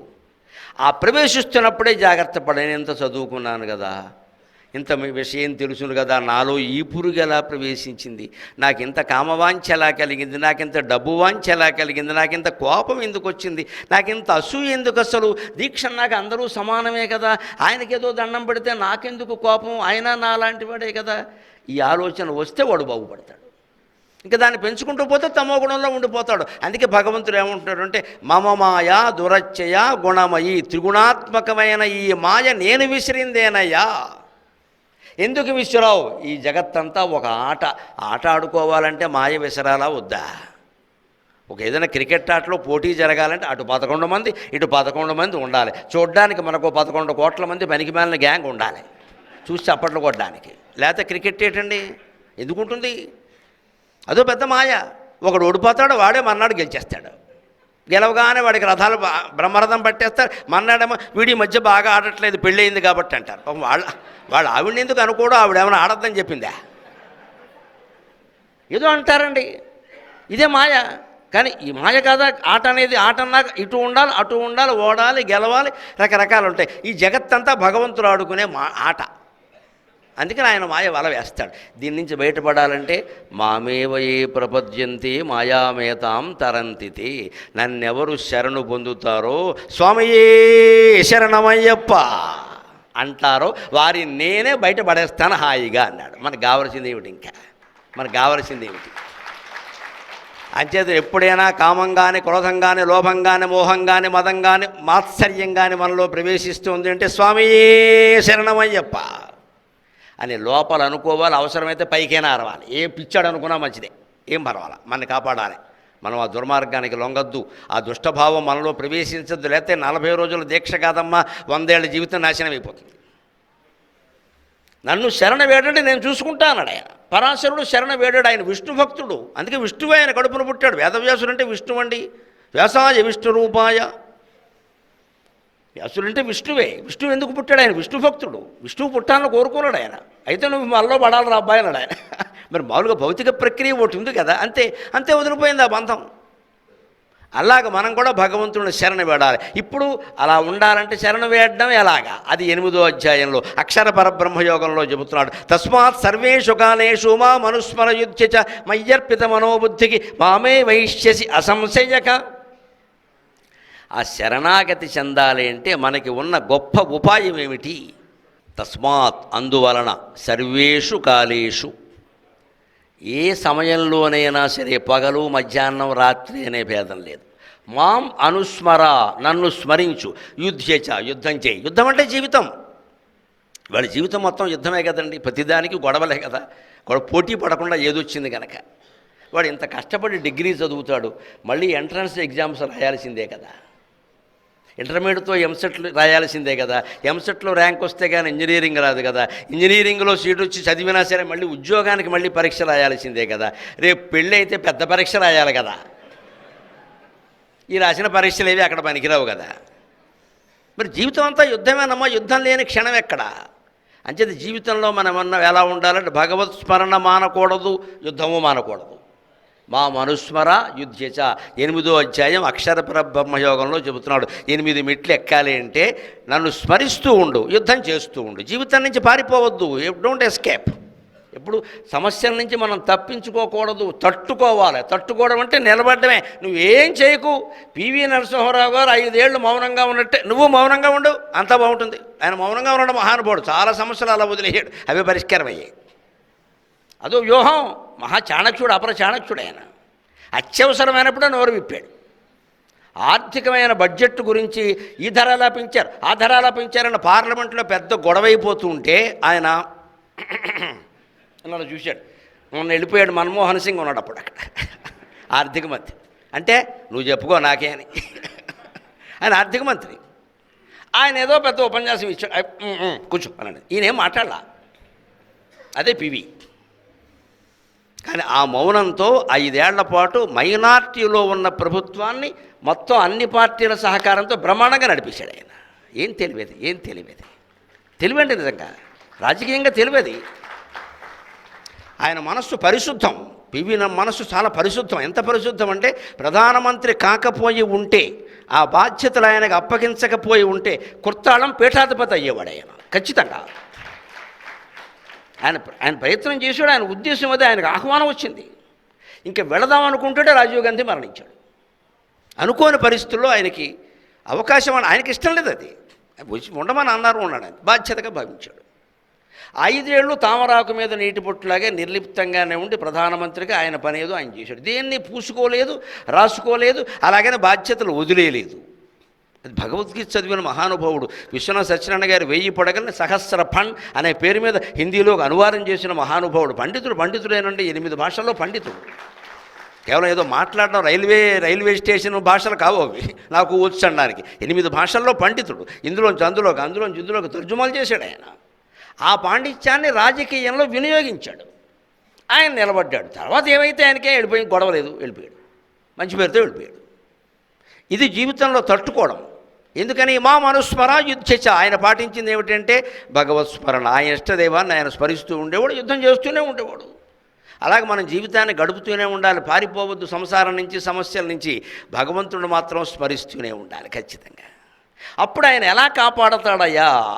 నన్ను నిరంతరం స్మరిస్తూ ఉంటే అర్జున, నేను వాడిని ఎలా కాపాడుతానో నీకు తెలియదయ్యా. క్షిప్రం భవతి ధర్మాత్మా శశ్వచ్ఛాంతిం నగచ్చతి. 9వ అధ్యాయం రాజవిద్యా రాజగుష్య యోగంలో చెబుతున్నాడు. క్షిప్రం భవతి ధర్మాత్మా శశ్వచ్ఛాంతిం నగచ్చతి కౌంతేయ ప్రతిజానేహి నమే భక్త ప్రణశ్యతి. ఈ ధర్మాత్ముడు, ఈ దీక్షాపరుడైన వాడు, ఈ దీక్షలో ఉన్నవాడు, ఈ నిరంతరం భగవత్స్మరణ చేసేవాడు క్షిప్రం భవతి ధర్మాత్మ అంటే ఒకవేళ వాడి మనస్సులో అధర్మాలోచనలు ఏమన్నా ఉన్నా నేను తొలగించి వాడిని ధర్మాత్ముడిని చేస్తా. ఇది బాధ్యత. అంటే ఒకవేళ దుర్వ్యసనాలు ప్రవేశించినా, దురాలోచనలు ప్రవేశించినా స్వామియే శరణమయ్యప్ప మానద్దో. ఆయనకి విసుగు రావాలంతే. ఇంకా ఏంట్రా నువ్వు బయటకు వస్తేగానే మాను, అంతే. తిక్క భక్తుడికి అంత తిక్క ఉండాలండి. కొన్ని విపరీత మతాలన్నీ ప్రవేశించి వైదిక ధర్మాన్ని నాశనం చేస్తుంటే కర్ణాటకలో ఒక శివాలయంలో భక్తులు చేసిన పని ఏమిటో తెలుసా? రాళ్ళు పట్టుకెళ్ళాడండి. ఒళ్ళు మండిపోయింది వాడికి. ఎక్కడికక్కడ శివలింగాలు మార్చేసి వేరే ఆలయాలు కట్టేస్తున్నారు. ఏం చేయలేకపోతున్నారు, ఎందుకంటే రాజును వశించేసుకున్నారు. ఆయన ఇష్టం. ఇంకా శివాలయాలు నాశనం అయిపోతున్నాయి, తట్టుకోలేకపోయాడు. ఆయన చేసింది ఏమిటో తెలుసా? ఇంత రాళ్ళు తీసుకుని గుళ్ళోకి వచ్చి ప్రతి రాయి శివుడి మీద నీకు బుద్ధి ఉందా లేదా, నీకు జ్ఞానం ఉందా లేదా, ఏం చేస్తున్నావు అని కొట్టాడు. 15 రోజుల్లో మార్పు వచ్చిందండి. శైవ మతాభిమాని రాజు అయ్యాడు ఖచ్చితంగా. నేను పేర్లు చెప్పను కావాలని, ఎందుకంటే మంచి ఉదాహరణ కాదు, కానీ మనలో మనమే కొట్టుకు చచ్చిన ఉదాహరణ. పేర్లు చెప్పను. ఇది నా దేశం. నా దేశంలో ఎవరు బాధపడ్డం నాకు ఇష్టం లేదు, కానీ జరిగింది. ఇతర మతాల వాళ్ళు ఎవరో వచ్చా, మన మతమే ఉన్నప్పుడు కూడా మనం కొట్టుకు తెచ్చాం. ఈ మాటలు అనక్కల్లా. వేరే వాళ్ళు ఎవరో రాకముందు కూడా మనం కొట్టుకుని తెచ్చాం. శైవం, వైష్ణవం, జైనం, బౌద్ధం ఒక తగాదా కాదండి. పుస్తకాలు రాస్తే అంటించేశారమ్మా, మీకేం తెలుసు. నన్నయ్య గారి తర్వాత తిక్కన గారు 200 ఏళ్ల పాటు భారతం ముట్టుకోకపోవడానికి కారణం అద్వైతం నాశనమైందమ్మా. అద్వైతం నష్టపోయింది. భారతం అద్వైత గ్రంథం. చంపేస్తాం శివకేశవులు ఇద్దరు ఒకటన్నావంటే నువ్వేదో పార్టీ పుచ్చుకో. ఆయనకి ఇష్టం లేదు. 200 ఏళ్ళు భారతం ఆగిపోవడానికి కారణం మత కలహాలు తల్లి, మత కలహాలు. అప్పుడు ముస్లిం మతం లేదండి, క్రైస్తవ మతం లేదండి, ఏ మతాలు లేవండి, మన మతమే ఉందండి. అంచేత కుల కలహాలు, మత కలహాలు, స్త్రీ పురుష కలహాలు అన్నింటికీ మూలం అహంకారం తప్పితే మరొకటి కాదు. అహంకారం, అహం కారణం, నేను కారణం, నేను నాది, నేను నాది. ఈ అహం పోయేంత వరకు ఏ కలహాలు ఆగవండి. ఎవరి మీద మనం ద్వేషం పెంచుకోవలసిన అవసరం లేదు. జరుగుతున్న వాస్తవం అది. అందుకని చెబుతున్నాడు ధర్మాత్మ, భగవత్స్మరణ మానకుండా ఉంటే నేను వాడిని ధర్మాత్మను చేస్తా. శశ్వశాంతిం నెగచ్చది, శాశ్వతంగా శాంతి పొందేలా చేస్తా. అంతేకాదు నిరంతర స్మరణలో ఉండే గొప్పతనం ఏమిటో తెలుసా? ప్రతిజానీహి నమే భక్త ప్రణశ్యతి. ఒక్క మాట చెప్పు, నువ్వేదన్నా పొరపాటున ఒక మాట బయట మాట్లాడితే దానివల్ల నీకేదైనా గొడవ వస్తే ఆ గొడవ నేను ఆపేసి నీ మాట నిజమయ్యేలా చేస్తా అన్నాడు ఆయన. ఖచ్చితంగా అది ప్రతిజానీహి అంటే. జానీహి అంటే తెలుసుకో అని, ప్రతిజానీహి అంటే ప్రతిజ్ఞ చెయ్యి నేను కాపాడుతా. అర్జునుడే ఉదాహరణ. అభిమన్యుడు చనిపోయాడని తెలియగానే అభిమన్యుడు చావుకి ప్రధాన కారణమైన సైంధవుణ్ణి 24 గంటల్లో రేపు సాయంత్రం సూర్యాస్తమయం అయ్యేలోగా చంపేస్తా అని ప్రతిజ్ఞ చేశాడు. కృష్ణుడు కనీసం సెల్ ఫోన్ మెసేజ్ కూడా పంపలా, SMS కూడా పంపలా, వాట్సాప్ మెసేజ్ కూడా లేదు. ఏ దమ్ముతో చేశాడండి? పౌరుషం. కొడుకు చచ్చిపోయిన దుఃఖం. ఇంకెవరికి కొడుకులు లేరా, ఈయనకు ఒక్కడికే ఉన్నాడా? మరి భగవద్గీత విన్నాయనే. కానీ కృష్ణుడు ఆ రాత్రి దారుకుడితో అంటాడు, రథసారథి దారుక, ఏమిటి అర్జునుడు నాకు భక్తుడు మంచివాడంటే పిచ్చి పనులు చేస్తాడు. సైంధవుణ్ణి చంపాలంటే సైలెంట్గా పిలిచి లేపేయాలి కానీ 10 మందిలో చెప్తారా? కృష్ణుడైతే అంతే. పొద్దున్నే పిలిచి 2 ఇడ్లీ సాంబార్ పెడతానంటే వస్తాడు కదా, లేపేస్తే అయిపోయాయి. అంతేగాని బయటికి వెళ్ళి 10 మందిలో నేను సైంధవుని చంపుతా అన్నాడు. అది అందరికీ తెలిసిపోయింది, మొత్తం మీడియాలో వచ్చేసింది. దాంతో ఏమైంది, దుర్యోధనుడు 3 లక్షల మందిని సైంధవుడికి అడ్డంగా పెట్టాడు. అనవసర పిచ్చి పని. ఇంత బహిరంగంగా ప్రతిజ్ఞలు చేస్తారేమిటి? 3 లక్షల మందిని ఊచకోత కోసుకుంటూ వెళ్ళాలన్నా సాయంత్రం అయిపోతుంది ఇక్కడ. ఏమిటి పిచ్చి పని? అనవసరంగా బయటికి ఎందుకు వెళ్ళాలి వార్త అని కృష్ణుడు బాధపడి, అయినా నా భక్తుడు కదా, నేను కాపాడుకోవాలి కదా అని పరమాత్మ 5:30కి సూర్యాస్తమయం అవుతుంటే చక్రం వడ్డేసి సూర్యకాంతి కనపడకుండా చేసి చీకటి పడిపోయిందనే భావన, భ్రమ సైంధవుడికి కలిగేలా చేసి వాడు బయటకు వచ్చేలా చేసి చంపించాడమ్మా. That is God, that is God.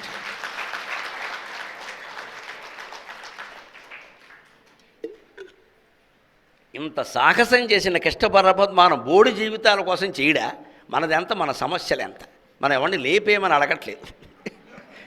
మా చోట్ల మమ్మల్ని కూర్చొని చాలని చెబుతున్నాం. మేము నమ్ముకోవాలంతే లెక్క. ఆ నమ్ముకుంటే అంతటా పరమాత్మ ఉన్నాడు. అదే దశమోధ్యాయ విభూతి యోగ. 10వ మెట్టు ఎక్కాము అంటే ప్రతి చోట పరమాత్మను చూస్తూనే అందులో శ్రేష్టమైనదేదో గమనించాలి. ఆ విభూతి, పరమాత్మ యొక్క విభూతి అంటే వైభవం మనకి పట్టాలంటే ఎలా ఉండాలి? మచ్చిత్త మద్గత ప్రాణా బోధయంత పరస్పరం కథయంతశ్చ మాం నిత్యం తుష్యంతి చ రమంతి చ. సరిగ్గా అయ్యప్ప దీక్షలో ఉన్నవాడు నిరంతరం చేస్తున్న పనే అది. వాళ్ళు ఇద్దరు విడిగా ఉంటే దీక్షాపరులైతే నిజంగా కూర్చుని అయ్యప్ప శరణఘోష చదువుకుంటారు, లేకపోతే అయ్యప్ప మహిమ చెప్పుకుంటారు, లేకపోతే యాత్రలో పడిన కష్టాలో సుఖాలో ఏవో చెప్పుకుంటారు. ఆ స్మరణలోనే గడుపుతారు. అది చాలా మంచిది, అది విభూతి కలిగిస్తుంది నీకు అని చెబుతున్నాడు 10వ అధ్యాయంలో. ఏమిటి? మచ్చిత్తాక, మనస్సు భగవంతుడి మీద పెట్టు. మద్గత ప్రాణాక, నీ ప్రాణరక్షణ కూడా ఆయనకి అప్పగించు. ఎందుకంటే శబరిమల వెళ్ళడం ఎంత కష్టమండి, ఎంత కష్టమండి. ఇప్పటికీ కూడా మార్గం దుర్గమమేనండి. అక్కడ ఇప్పటికీ కూడా ఎన్ని సౌకర్యాలు ఉన్నా సరే ఒక్కొక్క చోట పెడుతుంటే పొరపాటు కాలు జారిందంటే ఏమవుతామో తెలియదు. చిట్టడవుల్లోంచి వెళ్ళాలి, చిరుత పులులు ఉంటాయి. ఎవరు చెప్తారు? అయ్యప్ప వాహనం అని కూడా నమస్కారం పెట్టుకోవడం అంతే. మరి స్వామివారు కాకపోతే ఎవరు, ఇన్ని కోట్ల మంది భక్తులను ఎవరు కాపాడుతున్నారండి? ఆయన బాధ్యత వహించాడు, అనుమానమేం లేదు అక్కడ. మచ్చిత్త మద్గత ప్రాణాక, మీ ప్రాణాలు కాపాడే పూజ అది. బోధయంతగా పరస్పరం, ఒకరికొకరు ఆ మహిమను తెలియజేసుకోండి, ఆ మానవత్వాన్ని నింపుకోండి. కథయంతశ్చ మాం నిత్యం, నన్ను గురించే మాట్లాడుకోండి, భగవంతుడి గురించి మాట్లాడుకోండి. అలాగా కథయంతశ్చ మాం నిత్యం తుష్యంతి చ, ఆనందంగా ఉండండి, రమంతి చ, రమించండి, అందులోనే ఉండండి, వేరే కాలక్షేపం చేయకండి. కాసేపు భజన చేసుకోండి, కాసేపు స్తోత్రం చేయండి, కాసేపు శరణఘోష చేయండి. ఏం చేసినా ఒక్కటి గుర్తుపెట్టుకోండి, నేను నమస్కారం పెట్టి చెబుతున్నా, అయ్యప్ప దీక్ష ఉండే రోజులు, పిల్లలకి పరీక్షలు ఉండే రోజులు ఒక్కటే సుమారుగా. అందుకని పెద్ద పెద్ద మైకులు పెట్టి ఎక్కువ గోల చెయ్యకండి, మీ అంతటా మీరు కూర్చుని ఏమైనా చేసుకోండి, అది చాలా మంచిది, అది చాలా మంచిది. మీకు కొందరికి నచ్చచ్చు, నచ్చకపోవచ్చు, ఇది చాలా ముఖ్యమైన మాట. చాలా వస్తున్న ఫిర్యాదులు చాలా ఉన్నాయి. భగవంతుని మీద నమ్మకంతో భజన చేయడానికి గొట్టాలు గోల అవసరమా?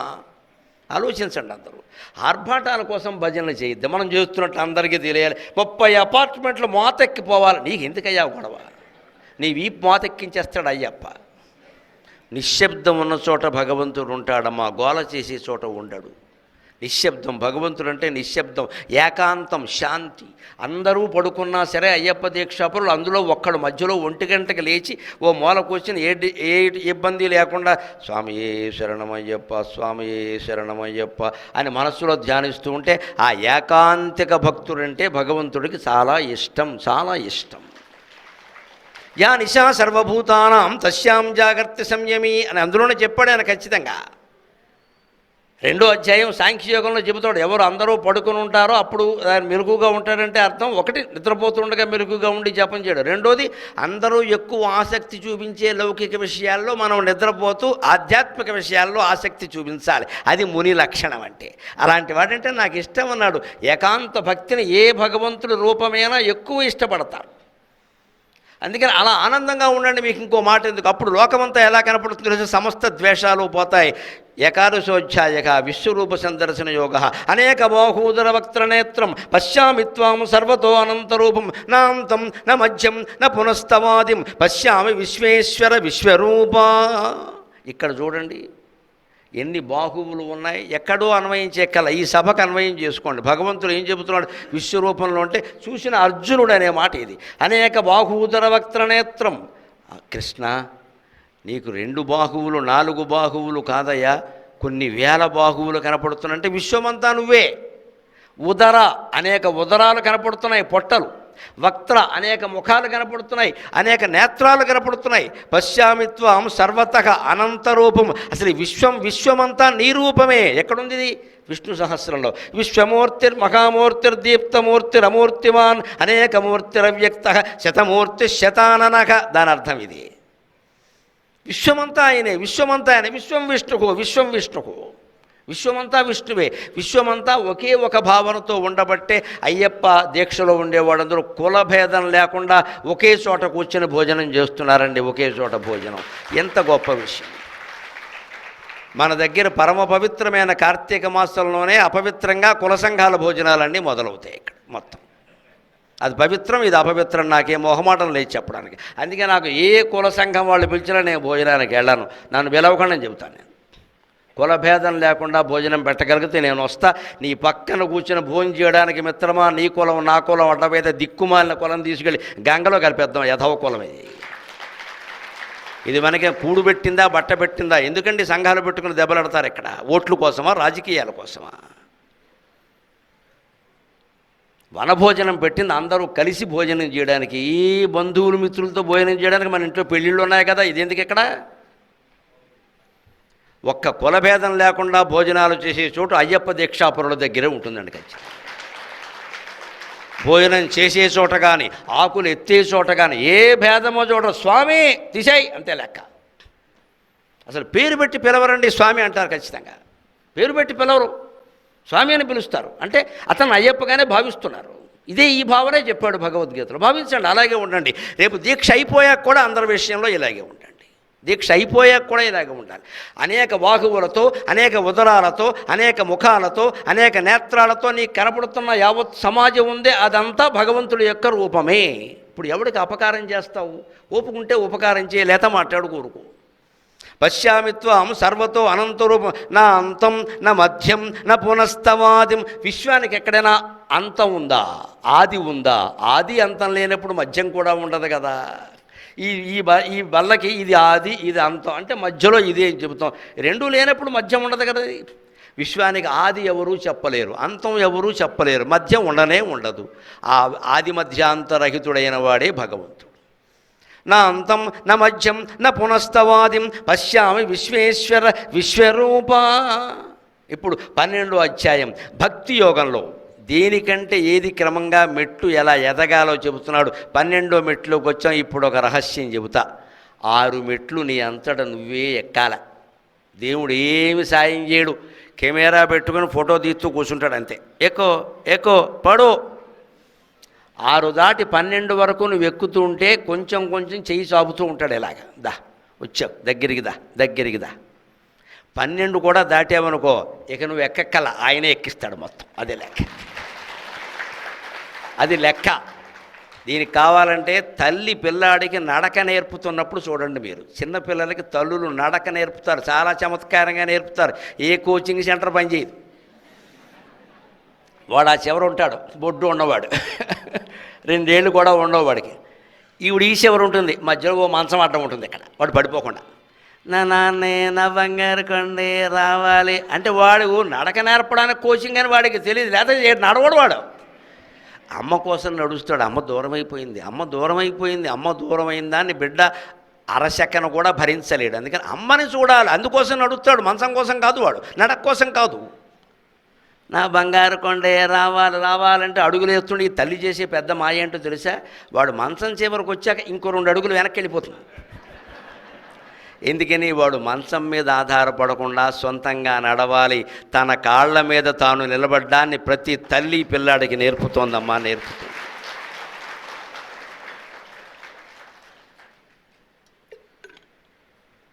మాకు చిన్నప్పుడు మాకంటే పెద్దవాళ్ళు, మా మిత్రులు ఈత నేర్పితే అలాగే చెప్పేవారు. నువ్వు ఎదరా, నేను డ్రాయర్ పట్టుకుంటా అనేవాడు. మరి అప్పుడు అదే కదా అని పట్టుకుని వీడు ఏం చేయవాడు, పెద్ద ఈత మొదలెట్ట మధ్యలో వదిలేసేవాడు. వాడు వదిలేసిన విషయం మనకు తెలియదు కాబట్టి ఈత కొట్టాం. మళ్ళీ ఒడ్డుకొచ్చినప్పుడు పట్టుకునేవాడు. ఇందాక వదిలేసినట్టున్నాడు, లేదు లేదు నేను పట్టుకునే ఉన్నా అనేవాడు. వాడు వదిలేసాడంటే మనం మునిగిపోతాం, కానీ వాడు వదలకపోతే నిండా మునిగిపోతాం. ఇక ఈత ఎందుకు? అస్తమానం వాడు వచ్చి పట్టుకుంటాడు జీవితాంతం. అదొక నేర్పు. అలాగ తల్లి సరిగ్గా మంచం దగ్గరికి రాగానే ఇంకొంచెం వెనక్కి వెళ్ళి రావాలంటే వాడు మంచం వదిలేసి నడుస్తాడు. 4 అడుగులు వేసాక నడవలేక అమ్మా అని 2 కళ్ళల్లో నీళ్లు కానీ కనపడ్డాయో, నా బంగారు కొండైన దగ్గరికి వచ్చేసి ఎత్తేసుకుంటుంది. ఇంకా వద్దమ్మా నువ్వు నడవద్దమ్మా, పాపిష్టి దాన్ని నేను నడిపించానమ్మా, నీ దగ్గరికి నేనే వస్తాను కదరా. సరిగ్గా అయ్యప్ప స్వామి అంతేనమ్మా, తల్లి లాంటిది, తల్లి లాంటి. 6 మెట్లు నువ్వే ఎక్కాలి, నానాయాతన పడి. నీకు ఆ మాత్రం శ్రద్ధ కూడా లేనప్పుడు ఆయనకేం పని అయ్యా నీకోసం దిగి రావడం? ఇక్కడ ముందు ప్రయత్నం చేయాలా వద్దా? తర్వాత 6 మెట్లు ఎక్కుతుంటే 12వ అధ్యాయం దగ్గర భక్తి యోగంలోకి వచ్చారు. పర్వాలేదు, నిలబడ్డాడు కొంచెం, ఇదివరకు కంటే బాగున్నాడు, ఇదివరకు మనం సాయం చేయొచ్చు అని 12వ మెట్టు దాటాక 13వ అధ్యాయం దగ్గర మొదలు పెడతాడు ఆయన సాయం. ఇంకప్పుడు నువ్వేం నడవక్కల, అప్రయత్నంగా ఆయన భక్తిలో నువ్వు నడుస్తావు, నీకు తెలియకుండానే జరుగుతుంది. దాన్నే భక్తి యోగంలో చెబుతున్నాడు. శ్రేయోహి జ్ఞానం అభ్యాసాత్ జ్ఞానాత్ ధ్యానం విశిష్యతే ధ్యానాత్ కర్మఫల త్యాగాత్ శాంతిరనంతరం. ఏది మెట్టు కంటే మెట్టు ఎక్కువో, ఏది ఫలదాయకమో చెబుతున్నాడు ఇక్కడ భక్తి యోగంలో. శ్రేయోహి జ్ఞానం అభ్యాసాత్. నువ్వెన్ని దీక్షలు చేసినా, ఎంత యోగాభ్యాసం చేసినా జ్ఞానం లేకపోతే ఇవన్నీ దండగా. జ్ఞానం అంటే అంతా ఒక్కటే, ఆ ఒక్కటే నేను, అదే లెక్క. మనలో ఈ అభ్యాసం ద్వారా, ఈ భజన ద్వారా, ఈ ప్రసాద భక్షణం ద్వారా, ఈ దీక్షల ద్వారా, ఈ యాత్రల ద్వారా అంతా ఒక్కటే అన్న భావన పెరుగుతోందా, ఇంకా తగాదాలు పెంచుకుంటున్నామా? ఇది ఆలోచించాలి ప్రతివాడు. అందుకనే నీ అభ్యాసం కంటే జ్ఞానం గొప్పదన్నాడు. జ్ఞానం కంటే కూడా గొప్పది ఏమిటో తెలుసా? జ్ఞానాధ్యానం విశిష్యతే. జ్ఞానం కంటే కూడా గొప్పది ధ్యానం. అంతా ఒక్కటేన నీకు జ్ఞానం కలిగినప్పుడు, మళ్ళీ నేను 12 జ్యోతిర్లింగాల్లో 10 చూసా, ఇంకా 2 ఉండిపోయాయి. ఏం చేస్తావు ఈ 2 చూసి? ఇప్పుడు 10 చూసి ఏం చేసావు? నీ కిరాణం కొట్టు మానలేదు, నీ వ్యాపారం మానలేదు, నీ లాభాలు మానలేదు, నీ వృత్తిలో నువ్వు దోచుకోవడం మానలేదు. నువ్వు 16 చూసావు, ఇంకో 2 చూస్తావు ఇక్కడ. ఇది ప్రతివాడు ఆలోచించాలి. 10 చూసిన దాకా మనలో మార్పు రానప్పుడు ఇంకో 2 చూడడం వల్ల కొత్తగా వచ్చేది ఏం లేదండి. ఇక్కడ ఓ చోట కూర్చో, అదే ధ్యానం. నీకు జ్ఞానం ఉందంటే ఇంట్లోంచి కదలాల్సిన పని ఏం లేదు. ఓ చోట కూర్చో, అదే ధ్యానం. కూర్చుని చేసేదే కదా ధ్యానం. తిరుగుతూ ఎవరో ధ్యానం చేయరు కదా. అంచేది జ్ఞానం ముందు కర్మకాండ అన్నిటికంటే జ్ఞానం గొప్పది. జ్ఞానం కంటే ఒక చోట కూర్చొని ధ్యానం చేయడం గొప్పది. ధ్యానాత్ కర్మఫల త్యాగ. మూడోది కూడా ఉంది, చాలా గొప్పది. నువ్వు ఎంత ధ్యానం చేసినా మళ్ళీ కొన్ని పనులు చేసి వాటి ఫలితాలను ఆశిస్తున్నావు అంటే ఉపయోగం లేదు. కర్మఫలాన్ని త్యాగం చేసేయాలి. నువ్వు నిజంగా నిష్టలో ధ్యానంలో ఉన్నావు అంటే నిన్నెవరు తిట్టినా దానికి ఫలితం లేదు, నిన్నెవరు పొగిడినా దానికి ఫలితం లేదు. రెండూ పట్టించుకోకూడదు. మనం విజయం పొందినా సరే అపజయం పొందినా సరే పరమేశ్వరార్పణం, పరమేశ్వరార్పణం. మళ్ళీ ప్రయత్నం చేసుకుంటాం అంతే. అందుకని ధ్యానాత్ కర్మఫల త్యాగ.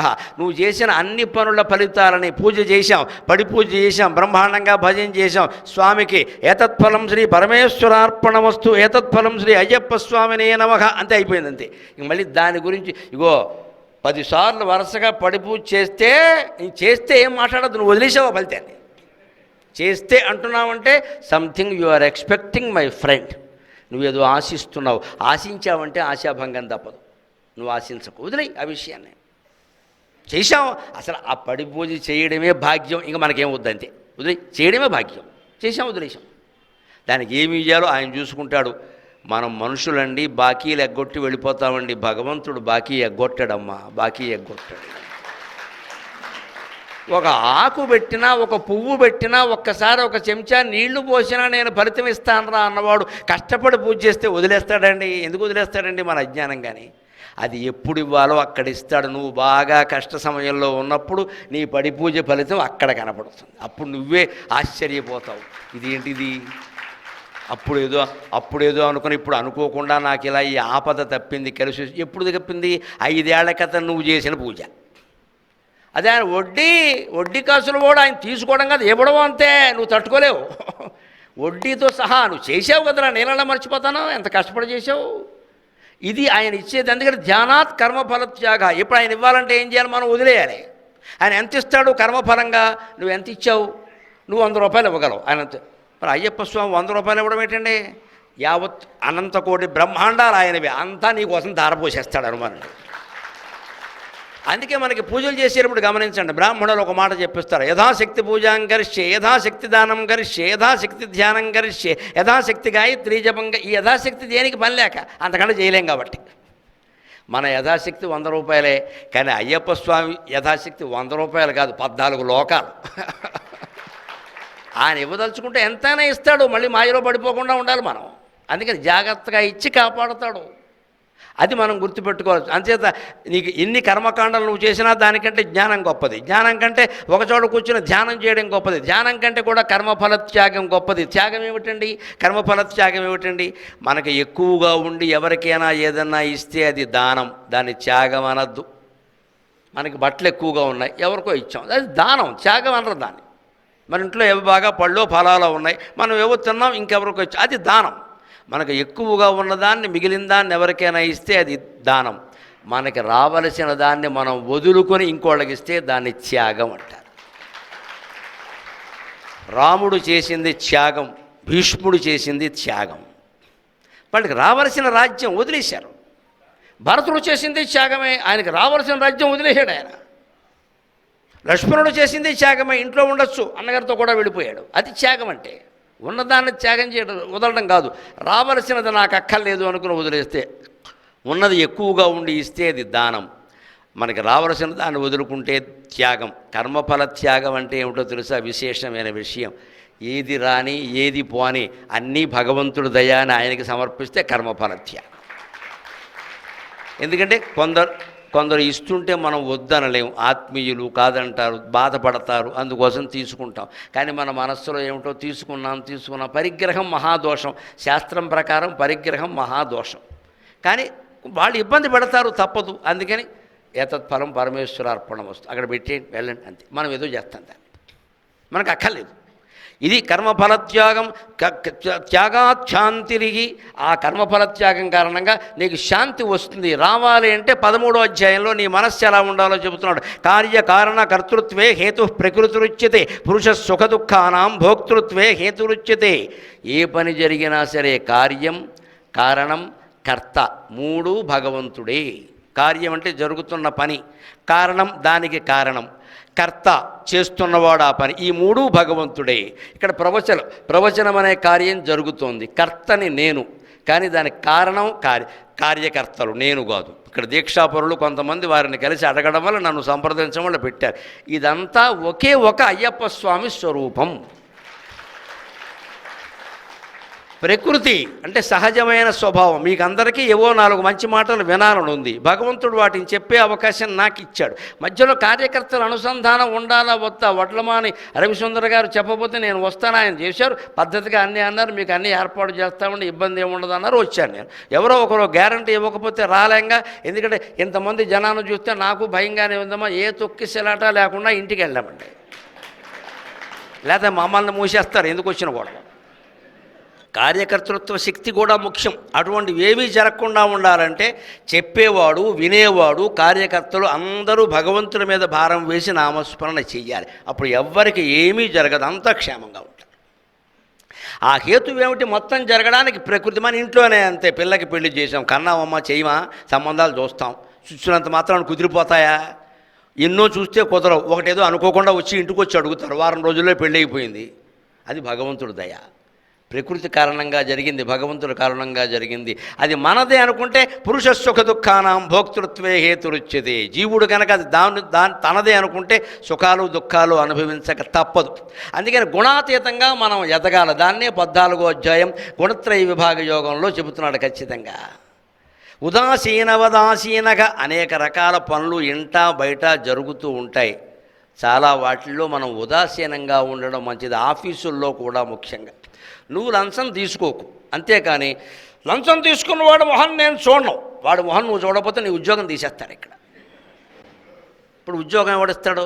ఇంతంత ఘోరమైన నియమాలు కలియుగంలో పనికిరావు. వాడి మొహం చూడక తప్పదు. రేపొద్దున వాడి మన పిల్లానికి చేసుకుంటావేమో ఎవడో చెప్పలేడు. ఇక్కడ నువ్వు తీసుకోకయ్యా.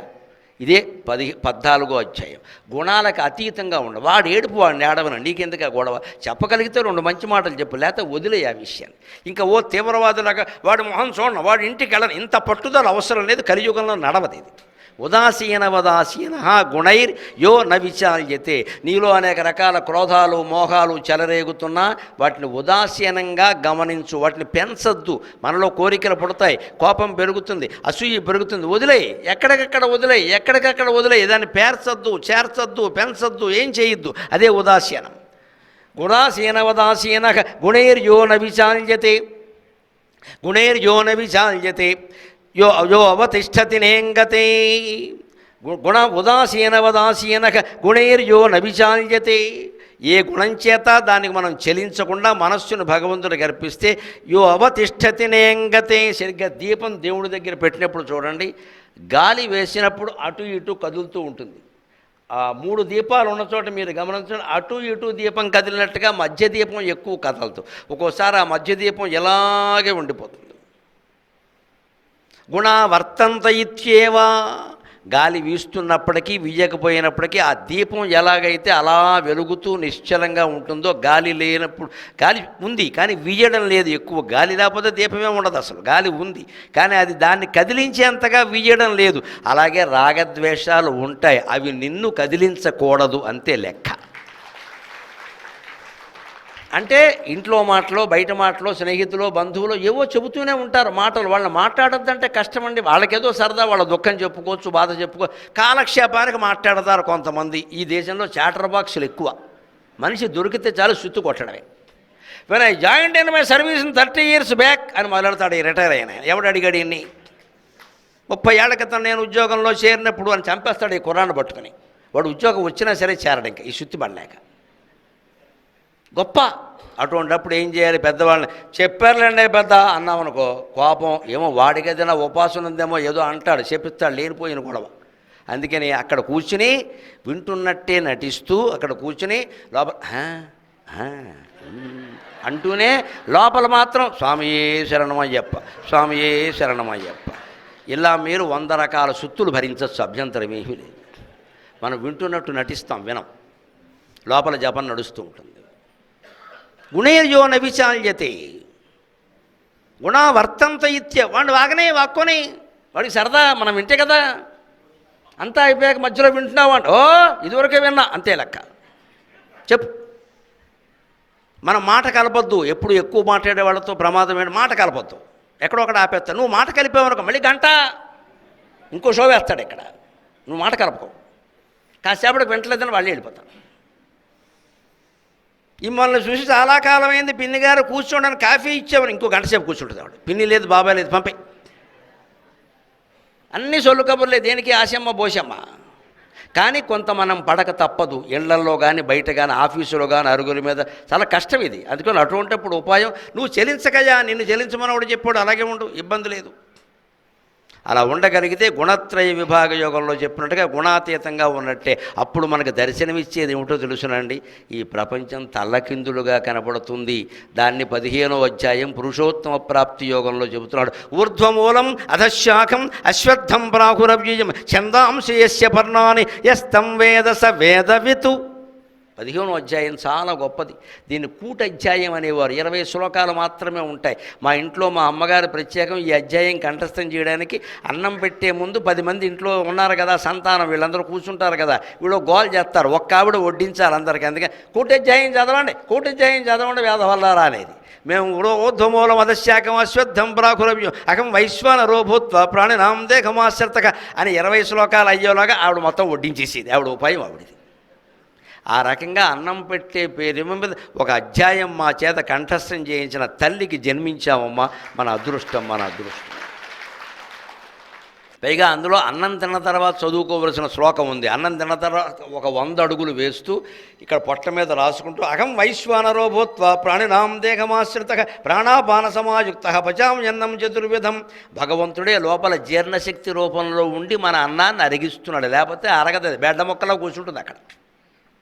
నువ్వు బ్రెడ్ మొక్క తిన్నావు, అది బెడ్డ మొక్క అయింది లోపలికి వెళ్ళా. అది బ్రెడ్లా అరగాలంటే భగవంతుడిని తలుచుకోవాలి, ఇలా రాసుకోవాలి. రాసుకోవడం ఎందుకో తెలుసా, ఈ అటు ఇటు రకరకాల నాళాల్లో ఉన్న అన్నం ఓ చోటకు వస్తుంది, కుదురుకోవడం అంటారు. ఓ చోటకు వస్తుంది, ఎక్కడికి ఎడంవైపుకి వస్తుంది, ఇక్కడ జఠరాగ్ని ఉంటుంది, అప్పుడు తేలిగ్గా అరుగుతుంది. ఇది కూటధ్యాయం. ఇందులో మూలం మొదట్లో ఏమిటంటే, ఈ సృష్టికి మూలం కింద లేదండి, చెట్టుకు మూలం కింద ఉంటుంది. సృష్టి అనే చెట్టుకు మూలం పైన ఉంది. ఊర్ధ్వమూలం భగవంతుడు పైన ఉన్నాడు.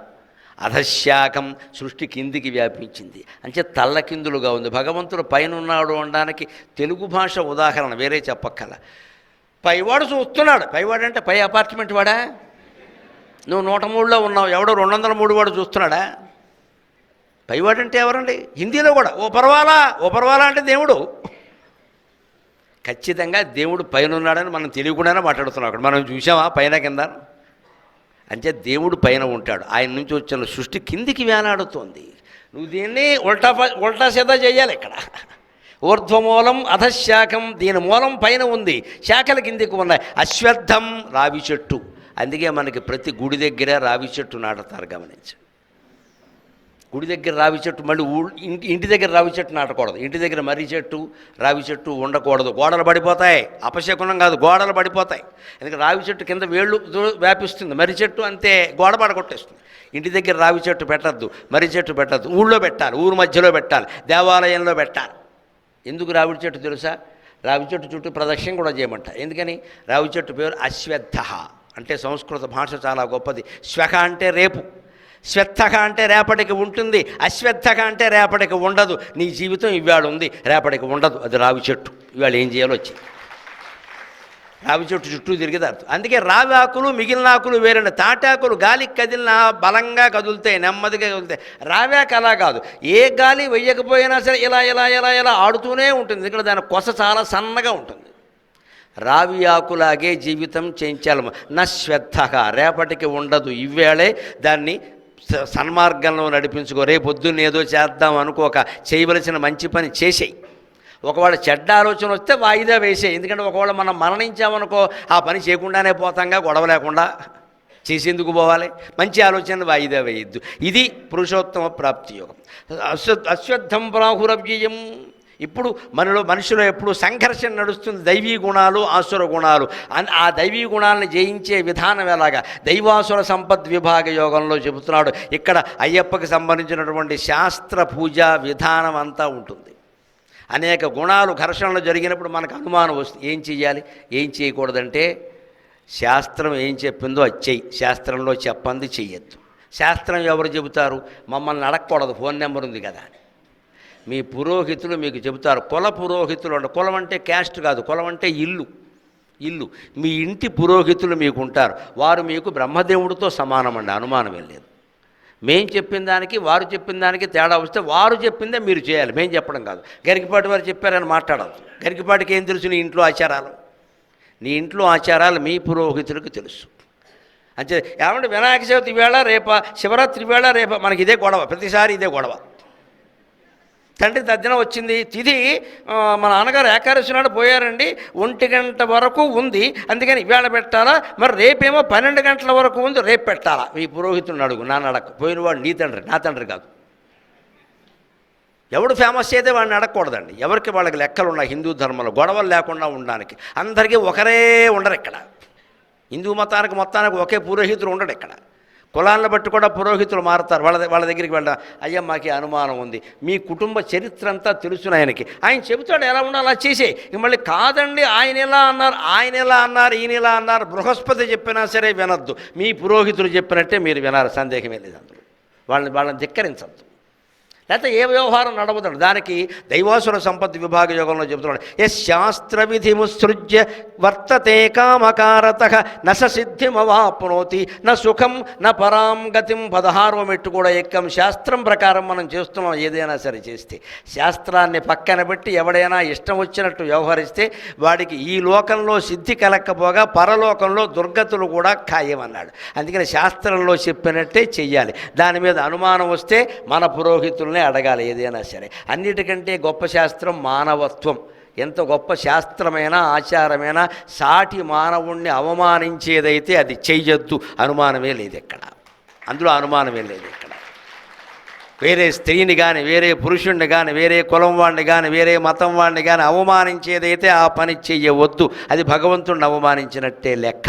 మానవత్వాన్ని మించిన మతం లేదు ఖచ్చితంగా. మానవత్వమే గొప్ప మతం అన్నిటికంటే. ఇప్పుడు ఆ నిష్ఠను నిలబెట్టుకోవడం కోసం అయ్యప్ప స్వామి పాదాల దగ్గరికి చేరుకున్నాం మనం. ఇక 2 పాదాలకి 2 మెట్లు ఉన్నాయి. 17వ మెట్టు దగ్గరికి ఎక్కాం. శ్రద్ధాత్రైవిభాగ యోగం. ఇప్పుడు ఆ స్థాయిలో ఉన్నవాడు పెద్ద గురుస్వామి, సాక్షాత్తు అయ్యప్పగా అందరూ గౌరవిస్తూ ఉంటారు. అప్పుడు ఆయన ఎలా ఉండాలో తెలుసా? మాట జాగ్రత్తగా ఉండాలి.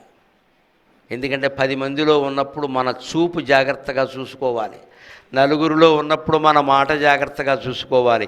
ఒక్కరివే ఉన్నప్పుడు మన ఆలోచనని జాగ్రత్తగా చూసుకోవాలి. 10 మందిలో ఇలా చూస్తున్నప్పుడు నేను ఏదో పనిగట్టుకుని ఇలాగ ఒకవైపు చూశాను అనుకోండి, ఆ కెమెరా వాడు తీసి దాన్ని టీవీ లైన్లో వేసేస్తాడు. మొత్తం 2 గంటల్లో గంటన్నర అటే చూశారండి, అక్కడ సమ్రైజ్ దేరంటాడు, వ్యాఖ్యానం రాసేస్తాడు కింద. ఇక్కడ మలినాథ సూర్యుడు సరిపోవడానికి వ్యాఖ్యానానికి. ఇప్పుడు తప్పు ఎవరిది? వాడితో పాటు నాది కూడా. గంటన్నర అటే చూడమని ఎవరు చెప్పారు?